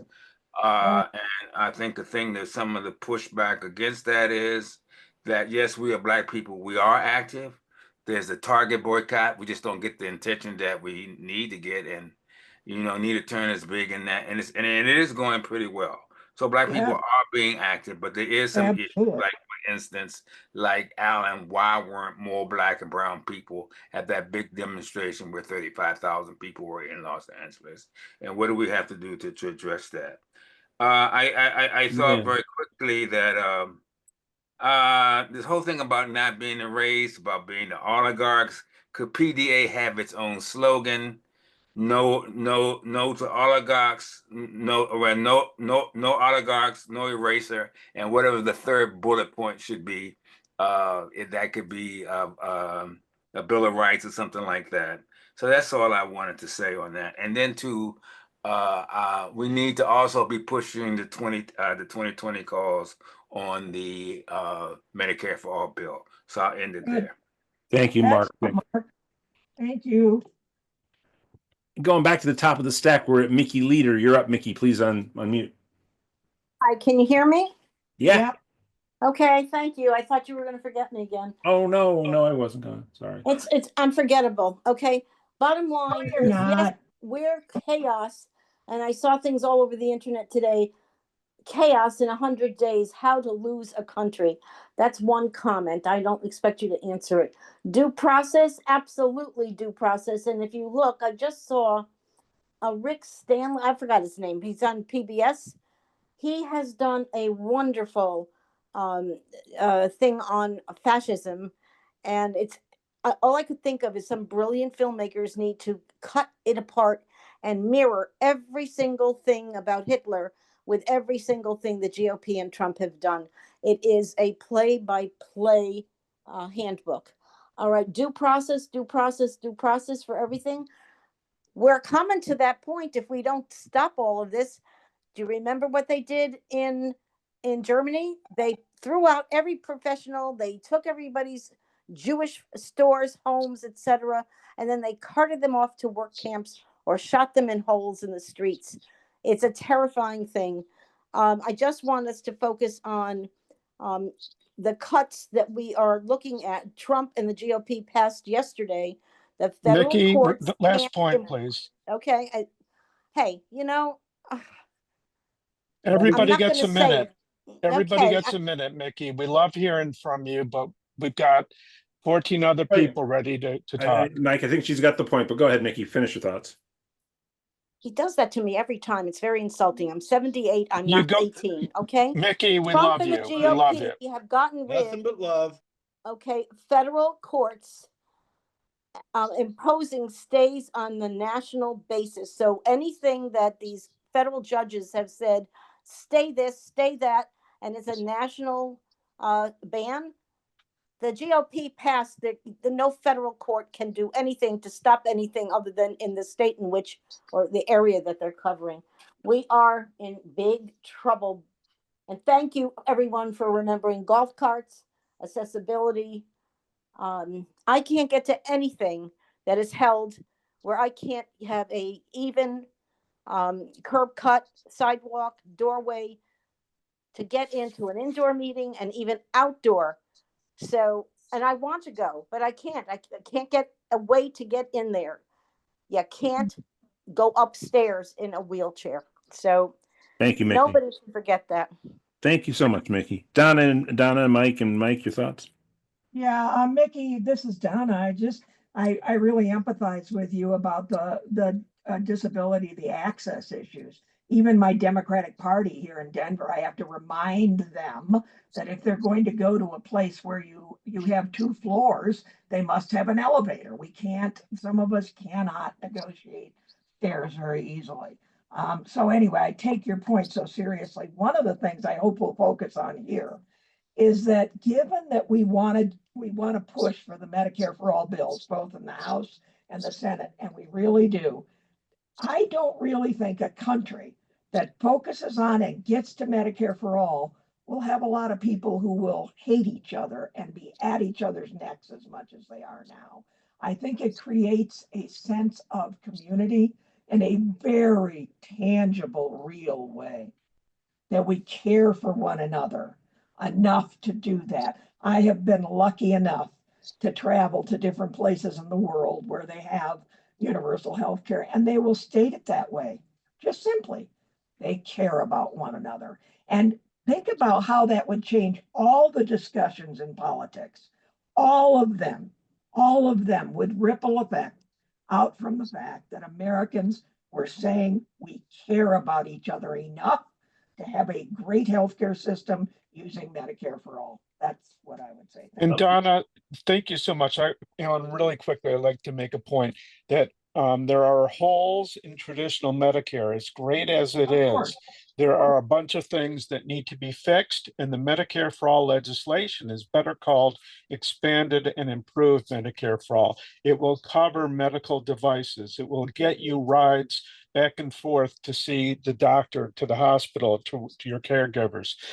It is going to give us a comprehensive system covering all care. And it's not going to be a simply insurance where you can do co-pays and maybe qualify for this. And you have to find some specialist who's in your plan and wait 1,000 years for that specialist in your plan to open up. No, everybody's going to be in a wonderful, high quality plan for everybody. And it's going to include mental health care, dental care, medical devices, pharmaceuticals, everything that you need, chiropractic, all different kinds of care. If it's health care and you need it, you will have it under Medicare for all with 0 co-pays, 0 deductibles, 0 lifetime or yearly limits. All that nonsense and red tape and paperwork will be gone. So for those of us in our disabled community who are wondering how you can get around, we will make sure you can get around with Medicare for all. Mike, touche, I love you and I'll see you in a few days, but that was about 1 minute and 30 seconds. Okay, Thomas Brandt, you're up. Thomas Brandt, please unmute.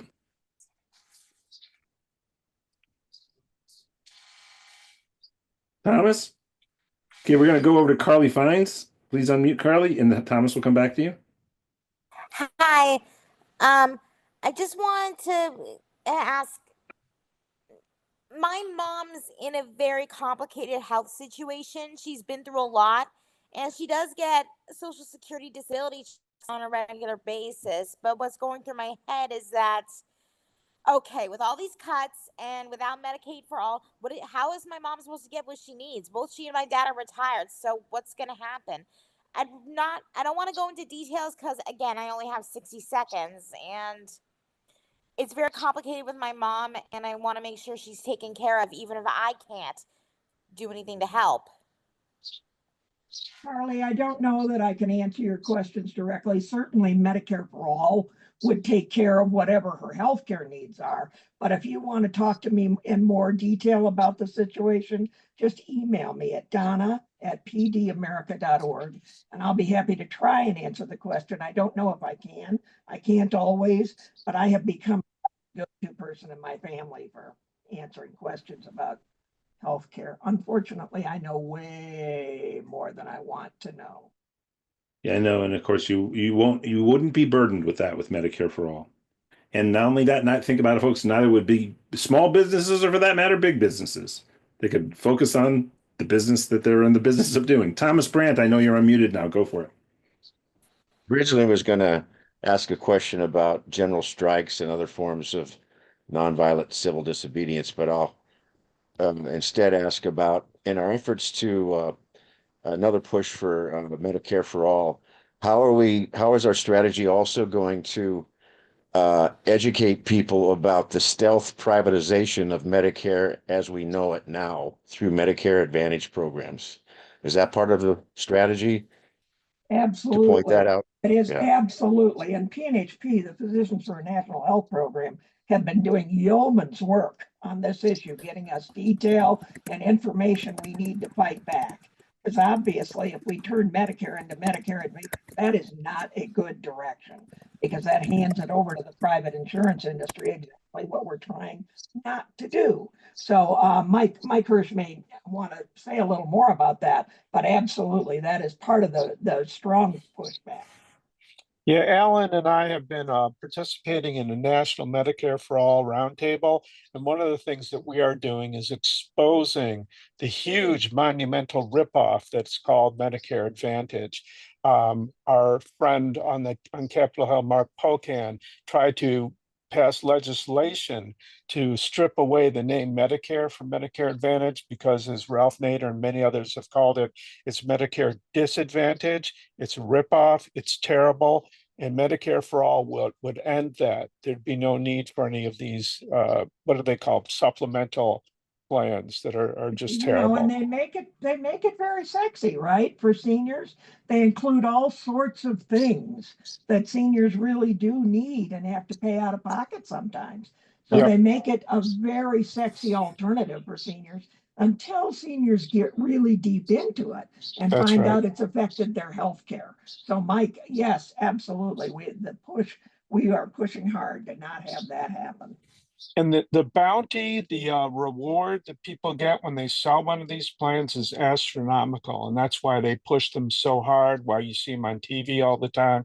It's like those, it's like a payday lender loan or that reverse mortgage, where they have these washed up Hollywood stars trying to hawk that on you. It's all a bunch of ripoffs. It's a part of the predatory system on our retirees who have a little bit of money in Social Security, and these vultures want to come and rip it away from people. It's horrible. Right. And what Mike just said is the salient point. If you look at who holds wealth in our society, it is increasingly disproportionately older Americans.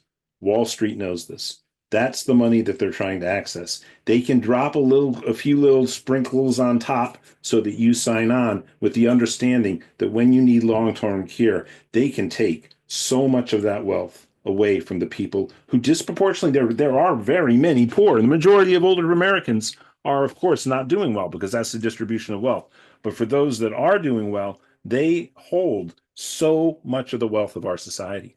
So there is a logic to this. Is not madness. This is absolutely, as always with Wall Street, it's about margins and it's about big payoffs for the people who already have so much.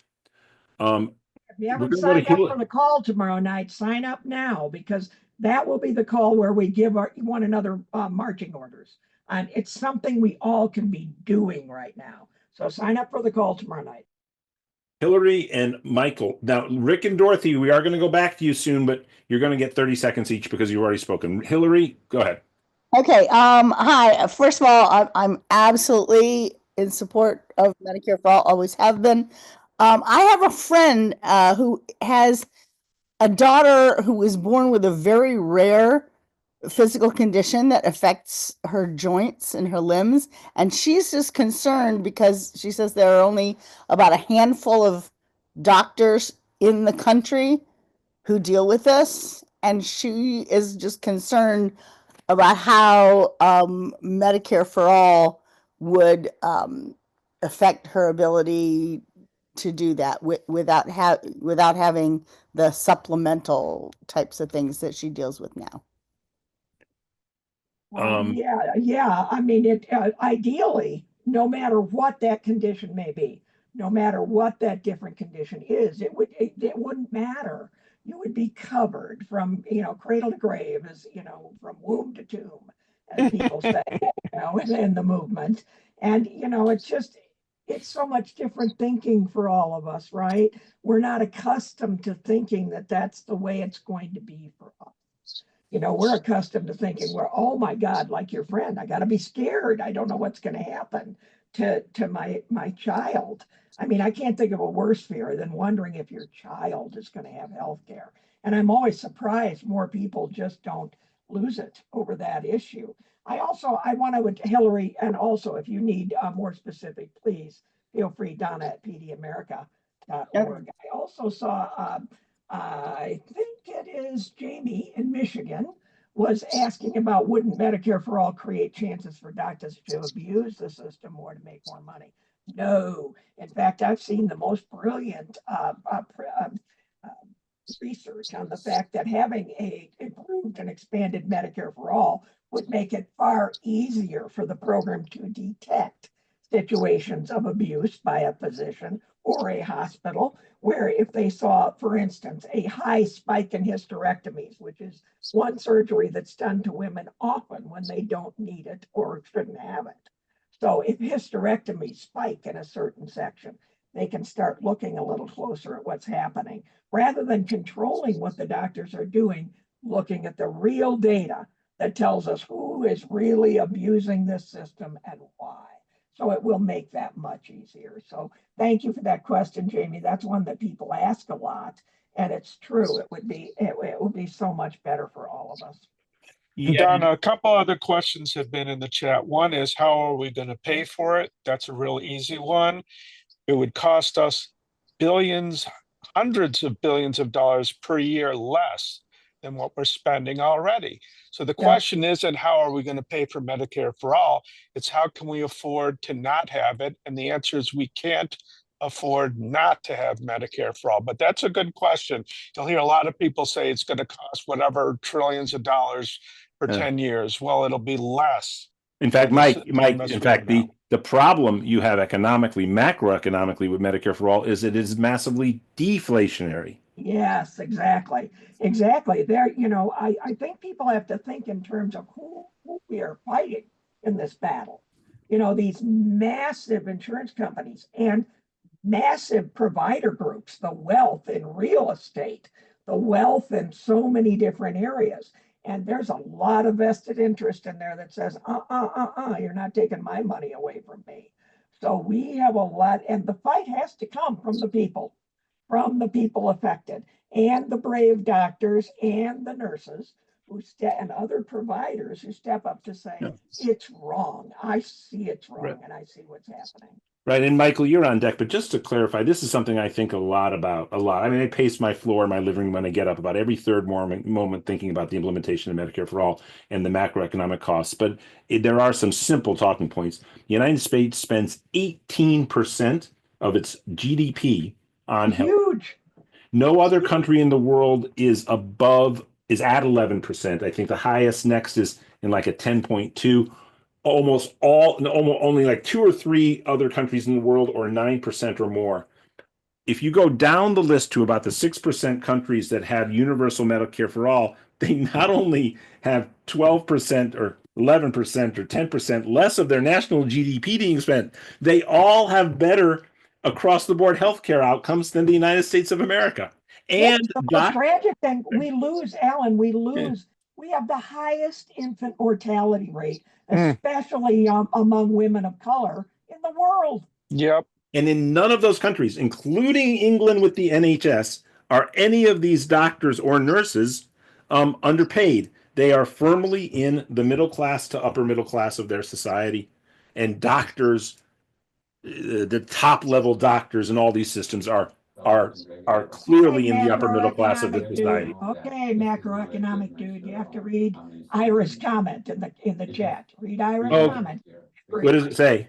When people have more money in their pockets because they're not wasting the money in the healthcare system, what do you suppose they're going to do with that money? Are they going to sock it all away to save it? No. No. Right. So They're going to spend figure that in. Yeah. Oh, yeah, no, for sure. And in fact, not only that, we have an underpaid working class in the United States.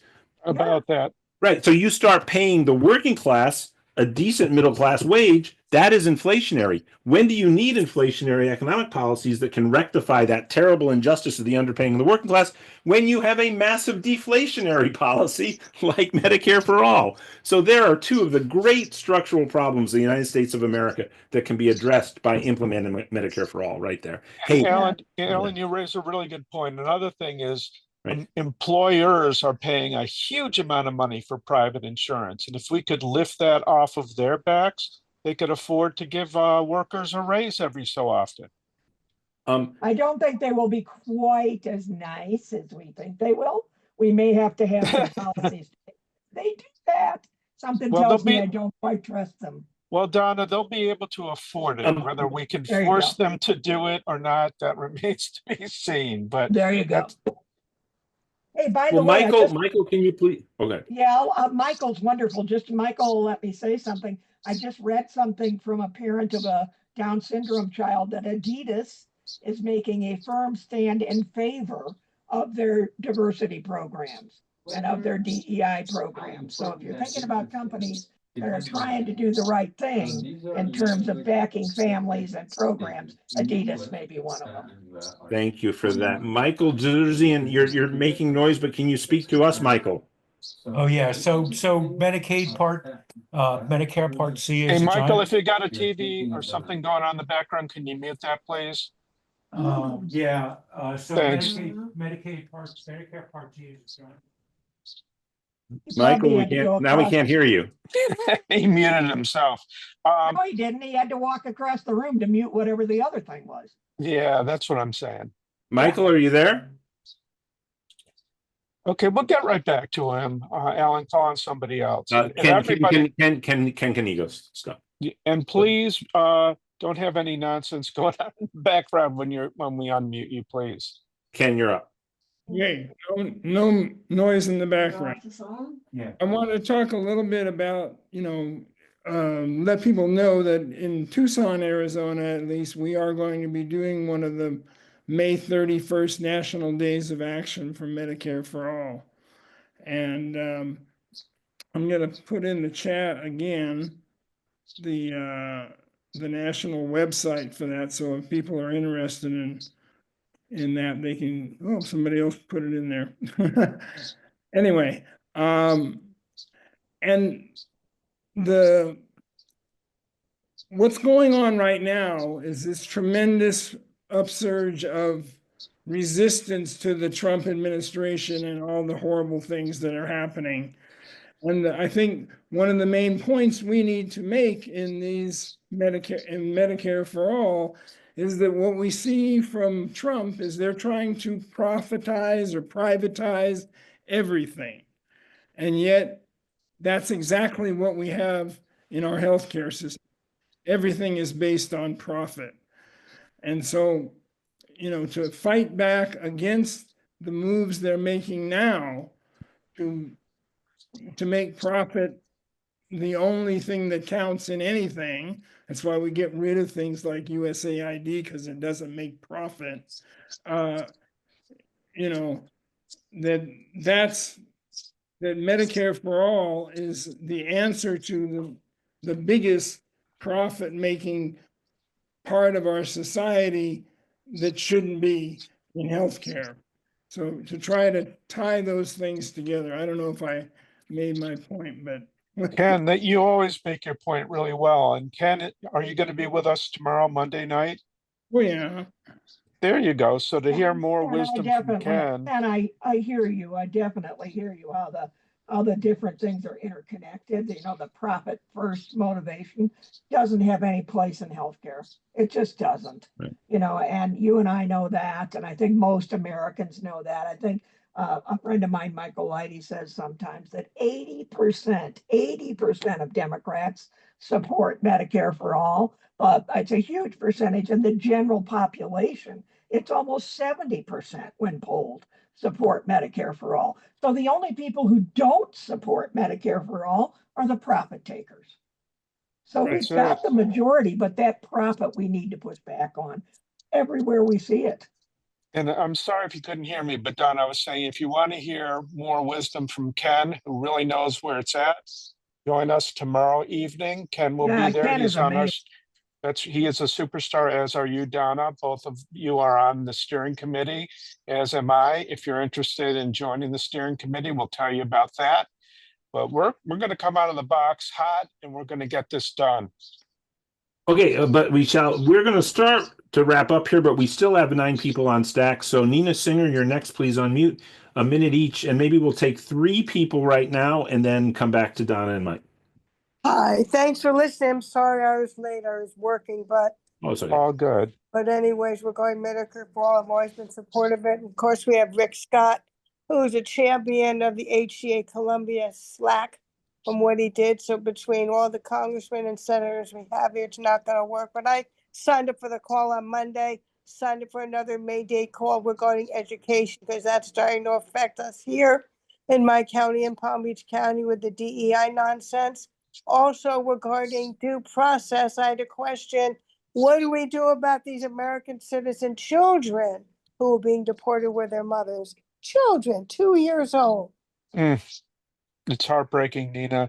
And we mentioned a little bit earlier, thanks for joining us. You're welcome at any time. Love to see you. We're going to be speaking with Jamie Raskin, who was a constitutional law professor at American University, on what we can do about the assault on our Constitution and our Bill of Rights. So thank you for mentioning that. It's heartbreaking. Okay, so Rick LaMonica, you have 30 seconds, Rick. I just want to tell people that are confused to go to Physicians for National Health Program, PNHP.org. They've developed a program that's very much like Medicare for All. It is Medicare for all. Based on Canada's program that works excellently, and cost them about half of what we're spending for universal coverage. So it's an easy idea. I think the problem is Congress is sold out by corporate cash and campaign funds, and they've set up their system so they get it free as part of their job. Yeah, they sure do. Hey, thank you, Rick. That was 30 seconds. And I should, of course, remind everybody, tomorrow there's a huge election in Canada, and it is pretty much clear the better choice between the two. The one choice is utterly rotten. And, of course, the other chap is the Mark Carney, who's the former head of the Bank of England, but a liberal, marginally progressive figure from that milieu, which is not common. But yeah, we got to hope that the other guy doesn't win and that Carney does win in this case. So, okay, thank you for that. Dorothy Reich, you have 30 seconds. Please unmute, Mrs. Reich. Yes. Go ahead, Dorothy. Okay, so first of all, just came over the news that Trump is now saying that he can't give due process to 1 million immigrants, so he's not going to. So we're next.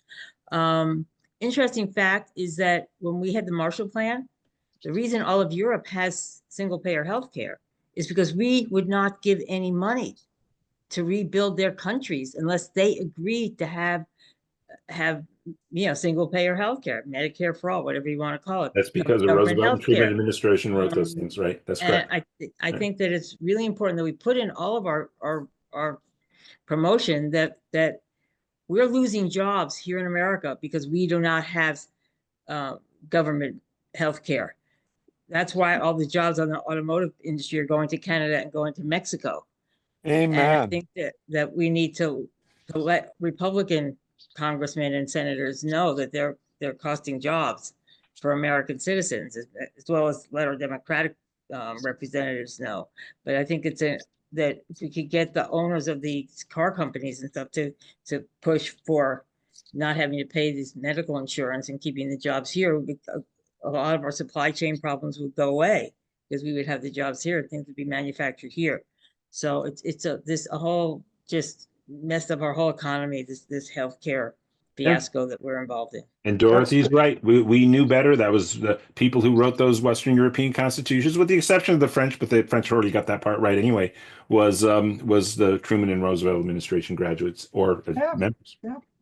And not only that, but the health insurance burden, it got so heavy on General Motors that they passed it off to the UAW, and the UAW was shocked at how expensive it was. They thought that GM was lying to them about how much it cost, and nearly bankrupted GM. It nearly bankrupted the UAW. Oh, but guys, you also have to understand that, and this is the thing, when we hear our fellow Democrats say that we have to support the ACA, don't push for Medicare for all, ACA further entrenched the idea that our tax dollars are going straight to insurance companies. And That's we right. all know the experience of looking at the bill when we go to a doctor, and there are these outrageously inflated numbers that are being paid. $25 for an aspirin. Right. That's all because the money. The flip side of that, though, is that the Medicaid expansion saved millions of lives. And yes, it did. Medicaid did. Yes. Yeah. So we need to sell that. We need to say, look, folks, one of the things we really got right with the ACA was the expansion of Medicaid, right? Yep. That's one of the things we got right. We don't want to, this is one of those areas that's dicey when you're talking to Democrats right now. Not that we don't push 100% for Medicare for all being what we want, but some of these reps put a lot on the line at that time. Remember the Tea Party movement and all the stuff that was going on when the Affordable Care Act was fought for. Some of these people, yes, we can get them on board, but we also need to acknowledge that parts of the ACA that they fought for and they put a lot of political capital into actually have helped people. It's okay to do that. It's okay to hold two I can't say it, conflicting ideas at the same time, right? But just to clarify, when I go online, because PDA does ask me to buy my health insurance independently. Yes, California exchanges, I am supplemented in the years that I have been, and my daughter gets supplemented too. I am paying tax. I am supplemented by taxpayer dollars going to private insurance companies. Yes, you are, and that shouldn't be happening. I agree. And that saved my life years ago. Until I was eligible for Medicare, I was thankful that I could go online and get a plan and be subsidized, right? I was glad. I was PDA executive director, same thing. I didn't get health insurance from PDA, so I had to do it too. Yeah. No, thank you, Donna, because a lot of times we get in our ardent support for Medicare for all, we do give the ACA a little bit of short shrift. I don't quite agree with that, but I agree with Donna's point about Medicaid. Short shrift, but we got to be smart politically, right? That's right. Yeah, that's right. It certainly locks it. It gives the insurance companies what they wanted, which is there's no question about it. There's no question about it. When Hillary Clinton tried to reform healthcare, and she couldn't even get a vote in the House or the Senate on her bill after arm twisting and beating the crap out of single payer advocates. Obama learned from that you have to get the insurance companies on your side so you don't get Harry and Louise to death, if people are old enough to remember those propaganda commercials. I remember that. Yeah. Remember Obama said if we were starting from scratch. Yep. Starting from scratch. Yeah. That's how he covered his early support of single payer for not supporting it later. Yeah. Right? Okay. But but we could go on forever. Let's go to John Davis. Let's go back to the staff. John Davis, unmute, please. Hear me okay? Yeah, we can. Good. Welcome. Make this brief. I so seriously support single payer. one little side comment I would add. Um, the only time I've ever heard someone, when talking about a social benefit, say, how are you going to pay for this? It was a libertarian Tea Party Republican. I don't think there's room for that in this debate anymore. The answer is very simple. We already pay for it. Yeah. Plus, we can tax the rich. Right on, Let them, I mean, not for Medicare, I mean tax them. I don't even mean raise their taxes, I mean make them pay what they already owe. None of Amen. them are. Now, what my reason for putting my hand up, unfortunately, because I'm a retired disabled veteran, I'm due for knee surgery, total replacement on the 6th. I don't do marches very well, so I'm an INFJ, and well, we kind of avoid crowds. But one thing, when I was in junior high and late elementary school, I knew a lot of people that went to the anti-war protests. I even went to a couple of them that were in Baltimore. I kind of was back behind the police line watching and cheering them on because I was a kid. I'd have been arrested for being there. I miss one thing with these. These marches are too quiet. When they got out there were drums, there were cymbals, there was all kinds of noise. People were shouting. I'm just thinking if y'all can talk to the organizers, get them to get a flatbed, put a couple of koto drums on it with some Get loud. bang those. See, this is because y'all baby boomers rocked. Yeah, You guys we do. We still do. Yeah. Then when you get to Yeah. No, you did. You guys rocked the world. It was incredible. We'll try to make it loud enough so you can hear it where you are at home, John. You've got a challenge. We're going to turn it up to 11. One more suggestion. When you get to the rally point where the speakers are and everyone's they march down there, they're gonna hear a talk. Get some local Mexican dancers up there to do the Aztec snake dance. John, we got to put you in charge. You have so many great ideas. We got to have you bring your wisdom. That dance ends with a stomp, and I watched 6 kids do it in the church and stomp so loud they knocked the candlesticks off the altar in the next room. Hey, Take it up. Awesome. Thank you, John. That's all great stuff. We should move on because we got a large stack and we're over timer. Betty Kisilov, you're up next. Please unmute. Hello. Hey, Betty. Hello. Thank you. I got 3 quick points. 1, can I get a definitive answer about is long-term care included? Yes. Okay. Oh, yes. Yeah. Great. Because I've heard yes and no in different. It's yes. I've helped work on the bill. It's in there. Fantastic. The second part, Kaiser Advantage programs, especially Kaiser Senior Advantage programs. Can you, I've heard that they're not as much a disadvantage as most Senior Advantage programs, and I'm wondering, what does nonprofit mean? And the third point is, John, what John was just saying about make it louder and stuff at marches. I encourage people to follow the example of many women in Central American marches and rallies. Bring a tin pan, pie pan, and a wooden spoon, and make a lot of noise. Oh, you're the greatest, Betty. Thank you. I think the second question is complex on 2 fronts. 3 actually. 1, a double front on the Kaiser question. Kaiser is, of course, as people probably know or don't know, Kaiser is organized like the British National Health Service. It's a unified hospital provider that is universal in all of its coverage. And the relationship of that program to single payer systems is one of the, right, Donna, is sort of this point of debate. Yes.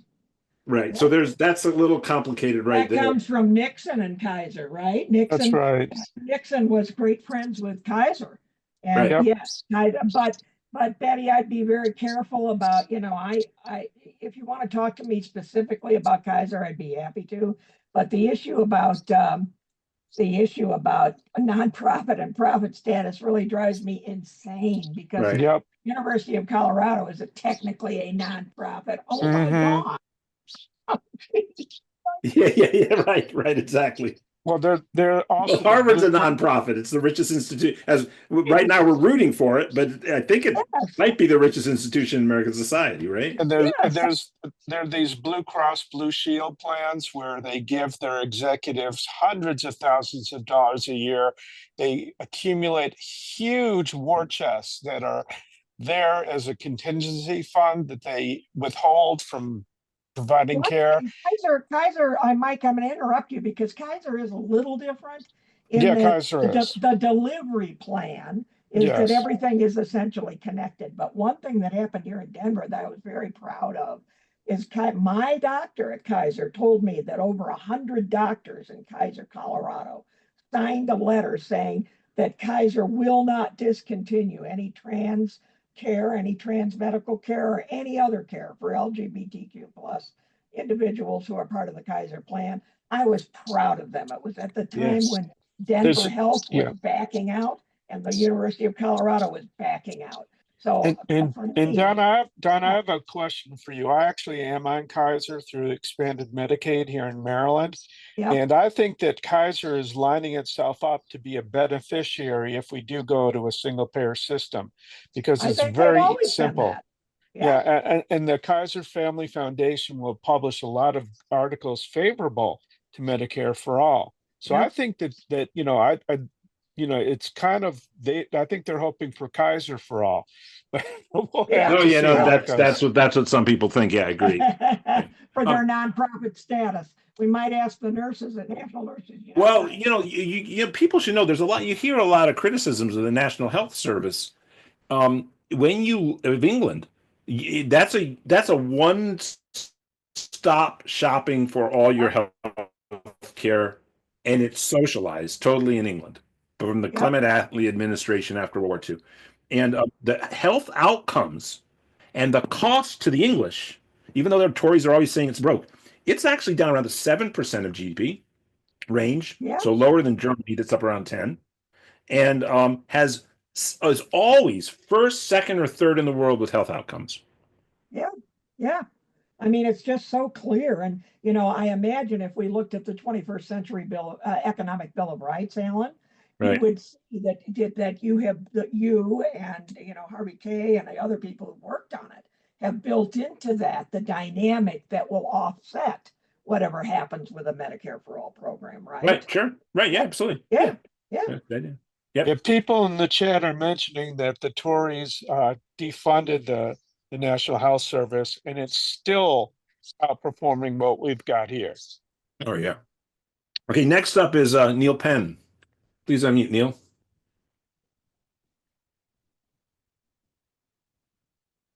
Yes, I was very moved by what you said, Mark Harris, about the Trump administration systemically attempting to erase the courageous history of Black liberation struggle campaigns.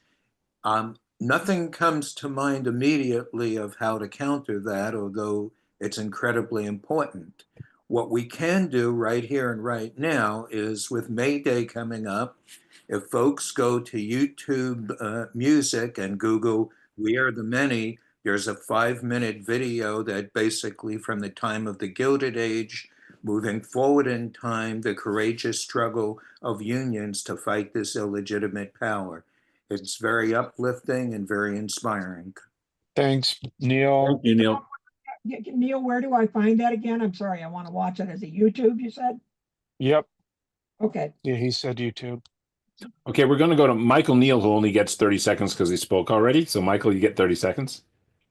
All right, real quick, just wanted to do some really quick cheerleading for Medicare, Medicaid for all work in the states. Colorado just passed its study bill in 2 years. hopefully I can tell you that we just passed actually a real bill through the voters. No, thank you. We passed a bill that the Colorado School of Public Health will be charged with making a study of how and what it will cost to implement a universal health care plan for the state of Colorado. Passed both houses of our legislature, and the governor is committed to sign it.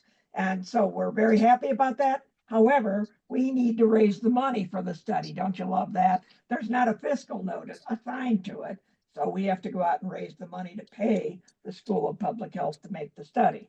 But it's a plus, it's a real plus, because included in the bill, it must be reported back to the legislature what that would do to Colorado's economy and how it would help Colorado's economy. So we're very proud in Colorado that we've gotten this far, and we're going to keep pushing we're all going to push until we get a national single payer. Obviously, that's the goal. That's what we want at PDA. Many of us are also being very supportive of our state efforts. You're absolutely right to be proud of Colorado, Donna, and Neil.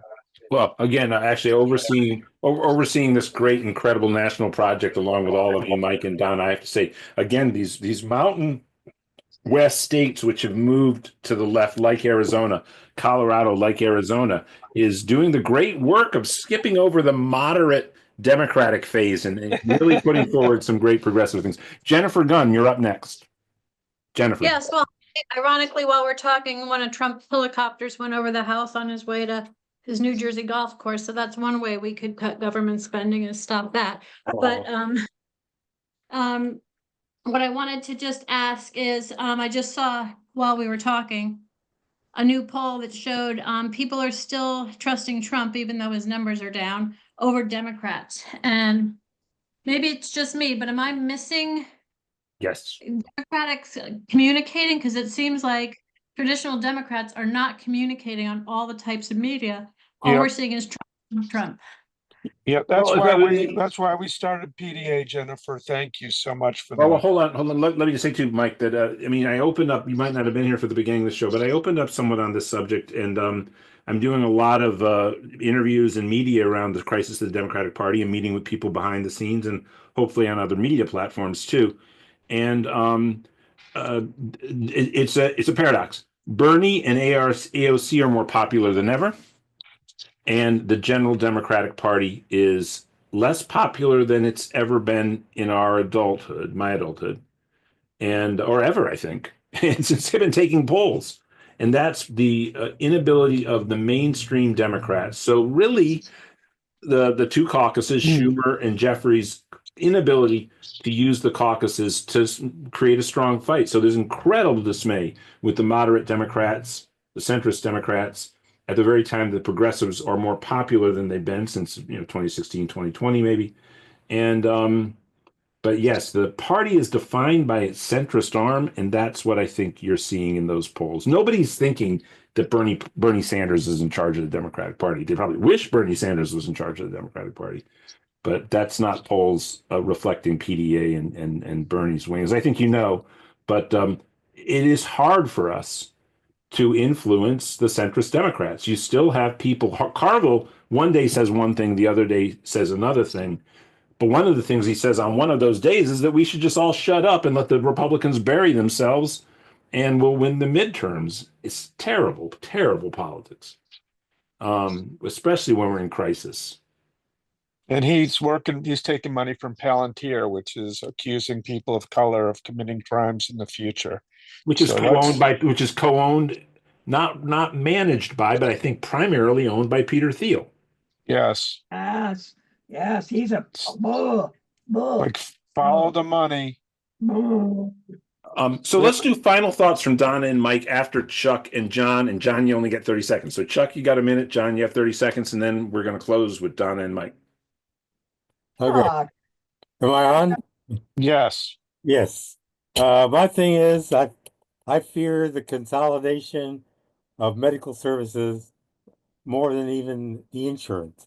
So I just want somebody to tell me how Medicare for All is going to fight that consolidation of services. My own personal thing is to get an appointment to talk to my doctor on the phone. about changing my medication took 6 weeks. And I think that's just because of consolidation. They want a backlog of everything because it's more profitable. So will Medicare for all, how are we going to break up those monopolies? I got an forms answer and for you, services? Chuck. I got an answer for you, Chuck. The doctors and other caregivers are saddled with this thing called pre-authorization. The doctors will write you a prescription. You take it to the pharmacist. You think, well, your job is done. Has this ever happened to anybody listening where the pharmacist says, oh, your insurance company put a hold on this. Now your doctor has to call somebody in the insurance company who is not a doctor, does not have the right to prescribe medication, and their job is to just gum up the works, where hopefully you leave, you give up. I have regular Medicare, and I have a gap to pay for anything. So there's none of that applies to my situation. Yes, it does. Yes, it does, my friend. The consolidation yes, it is what it does. I don't believe it does. Okay, well, you believe what you will. I just want words. I don't want to say anything, but I'm glad you said that. Now I want somebody. I don't think we're breaking up the monopolies, which you're saying. Which monopolies are you talking about, my friend? Let's go to Donna. Donna, what's your thought on this, Donna? Because obviously Mike and Chuck I disagree. hear what Chuck's saying. There definitely are some monopolies of healthcare providers. For sure there are. And Chuck, what I'm hearing you say is that you're concerned about that becoming even more entrenched if we have a Medicare for all system. That's just the opposite of what I think will happen. I think there will be freedom for the providers not to have to consolidate to get, it's a fallacy to think that providers won't make enough money under a Medicare for all plan. They will. They're going to do just fine. Their profit margins just won't be what they are now. They won't, it won't be a 20% profit on a procedure. They will have a set cost, a set amount that's paid for that procedure. Everybody gets that same amount. So no, it's not going to be. It'll reduce consolidation. I think It'll knock down the monopoly, more money. I hope you're right. I hear you, but it's not. They won't be able to make more money that way. That's not going to be the motivation of the system. Is going to be based on healthcare outcomes. How well do you treat people? How much do you take care of what's wrong with this population? You've got too many people smoking, or you have too many people who are you helping reduce that? Are you helping reduce the incidences of people needing cancer treatment? Are you helping reduce those things in your community? There are going to be a lot of different measures under single payer. So we don't have enough time here to go into everything, Chuck, but trust me, it's going to be better. Yeah, one of the fallacies too that I hear about a lot is that the U.S. pharmaceutical companies, that Americans are paying extra. You even see this. People will say it as a straight up motivation. We're paying super extra so that U.S. pharmaceutical companies can lead the world in research. Oh, give me a break. I know. It's just laughable. It is laughable. First of all, most of the research is probably taking place in universities. Where they just cut off the funding. Yeah. Okay. Yeah. Okay. And in Europe, where most of the countries have a single payer type plan. Right. That's the other thing, is a lot of the major pharmaceutical companies in the world aren't American. And as far as I can tell, as many of the innovative things that come out are from them as they are from American companies. About equal. Yep. Yeah. Research shows that that's the way. Yeah. That if you have a big, deep pocket government investing, you get results. Like we went to the moon. That wasn't Tesla rockets. That was NASA paid. That was a single payer project. We sent people to the moon and brought them back. And the very platforms that we're speaking on are all the product of a bunch of DARPA investment back in the 60s, 70s, and 80s. Are this technical in almost every aspect of the technology we're using to communicate now comes from there. John Seeley, you're up, and you're the last person. Can you hear me? Yeah. Yep. Okay, I was just going to ask why we haven't been spending some time discussing the cuts that are on the table now to Medicaid. People will be put on Medicaid, the associated closure of hospitals, rather than something we're not going to get for the next 4 years as long as Trump is in the White House. Can't we be in the moment? Can't we? John, we did speak about those things, and on top of that, I disagree with the logic of what you're saying. But finish your thought. Well, that's my thought, is we should be joining, hospital health workers are being fired all across, Kennedy's department. And this is an immediate threat to all sorts of people, which is, something that we can get a lot more public support for than the vision of something that's not, available for the next 4 years. John, you are a very wise and thoughtful person, and I really like your ability to strategize. That said, we've already talked about doing that, so thank you. Great minds think alike. We actually, right at the moment, have to walk and chew gum and dribble a basketball all at the same time, right? And then we all have to breathe and be okay and know. I've heard a very wise friend of mine, Alex Lawson, who's the head of the Social Security Works, talk about, take a deep dive into what your passion is and really get out there and work on it. And I'm hoping the people who've remained this long on the call, I better see a lot of you on that call tomorrow night. But the reality is, do a deep dive and then take care of yourself. Take care of yourself and your family and take a breather from it, because it's very intense right now, very stressful, and it's easy to get mad at one another for what we're not doing, or irritable or not sleep. Please do some self-care as well. Absolutely. And I'd like to call on Heidi, who put her hand up. She sneaks in as the last person here. So Heidi, please unmute. And what's on your mind? You have 30 seconds. Yeah, I want to know, do people here know who Eddie Barkin was? Yes. Yes. Love him. Oh my gosh. I am wondering if anybody has anybody from this organization reached out to that organization? All the time. Be a hero. Yes. Thank you. Yep. We are all connected. Because I didn't want that to be forgotten. No, for Heidi, sure. thank you. Heidi, thank you so much. It's so difficult for us to remember all of our wonderful partners, and you did us a great favor by calling out one of the tremendous heroes. And we worked really, really hard to get him to be able to testify to Congress. And it brought tears to my eyes. It brings tears to my eyes remembering how courageous and wonderful he was. So thank you for honoring him. Indeed, Mike doesn't overstate PDA's role in that process. That committee hearing was brought forward by one of our closest associates on the Hill, Representative Jim McGovern, who chaired that committee hearing. Yeah, friend of mine. Yeah, and actually Jim has experienced a personal tragedy over the last week, and we all should have Jim in our prayers and have a lot of love for Sorry him. to hear that. Yeah. Jim McGovern is one of the kindest, most compassionate people I've ever had the pleasure of meeting. He's been a wonderful friend to PDA. He's a very good friend to Tim Carpenter, who we're going to honor tomorrow on the anniversary of us losing Tim. So this is, this is a movement where we've taken some hits, but we will never let it stop us. We will never let it slow us down. Well, final thoughts. Let's go Mike and then Donna, and then we'll close out. I'm going to be super, super brief. This is a conversation that we're going to keep going and working on. And please, if you can, join us tomorrow, 9 p.m. Eastern, 6 p.m. Pacific. Putting the link back into the chat. We would love to see every single one of you working with us. This is going to be a big job. People are asking, how are we going to overcome the entrenched insurance companies and the pharmaceutical companies and all the billions of dollars they're plundering from us?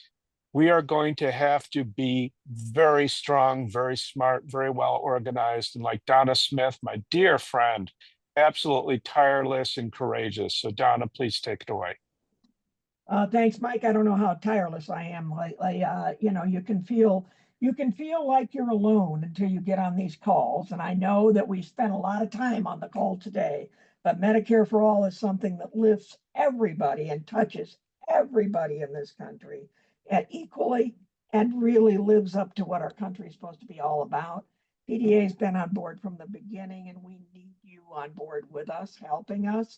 Even if your rep is already on board, come to the call and you can learn from me and from Alan and from Mike what's going on with other reps that need a push, that need a real hard push.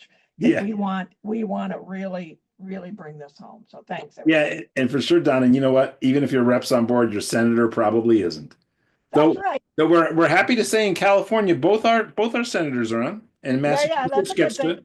Yeah, Massachusetts gets both of them, and And Barbara Lee is the mayor of Oakland. yeah, that's How right. about it? Yay. Let's go, yay. Yay. Oh, Good job. real quick, Donna, would it be okay for people to contact you if they want to get involved, but they can't make it tomorrow night? Absolutely. Absolutely. If you can't get there tomorrow night, you want to be involved, please shoot me an email, donna@pdamerica.org. I do get a lot of emails, so give me a little bit of time to answer it. Don't we all? But thank you, Yeah. Donna. Yeah, there's a lot. I would prefer if I didn't get so darn many fundraising, not from PDA. PDA is the least of it. Oh, good Lord. Oh. I'm unsubscribing on that from all front- all those money grabbing emails. I just can't take it anymore, Donna. Well, yeah. Well, we should wrap here, guys, and so we're going to go to family time, and so let's close down the recording, and to close down the recording. Not jumping, everybody. I love you all. I'll see you.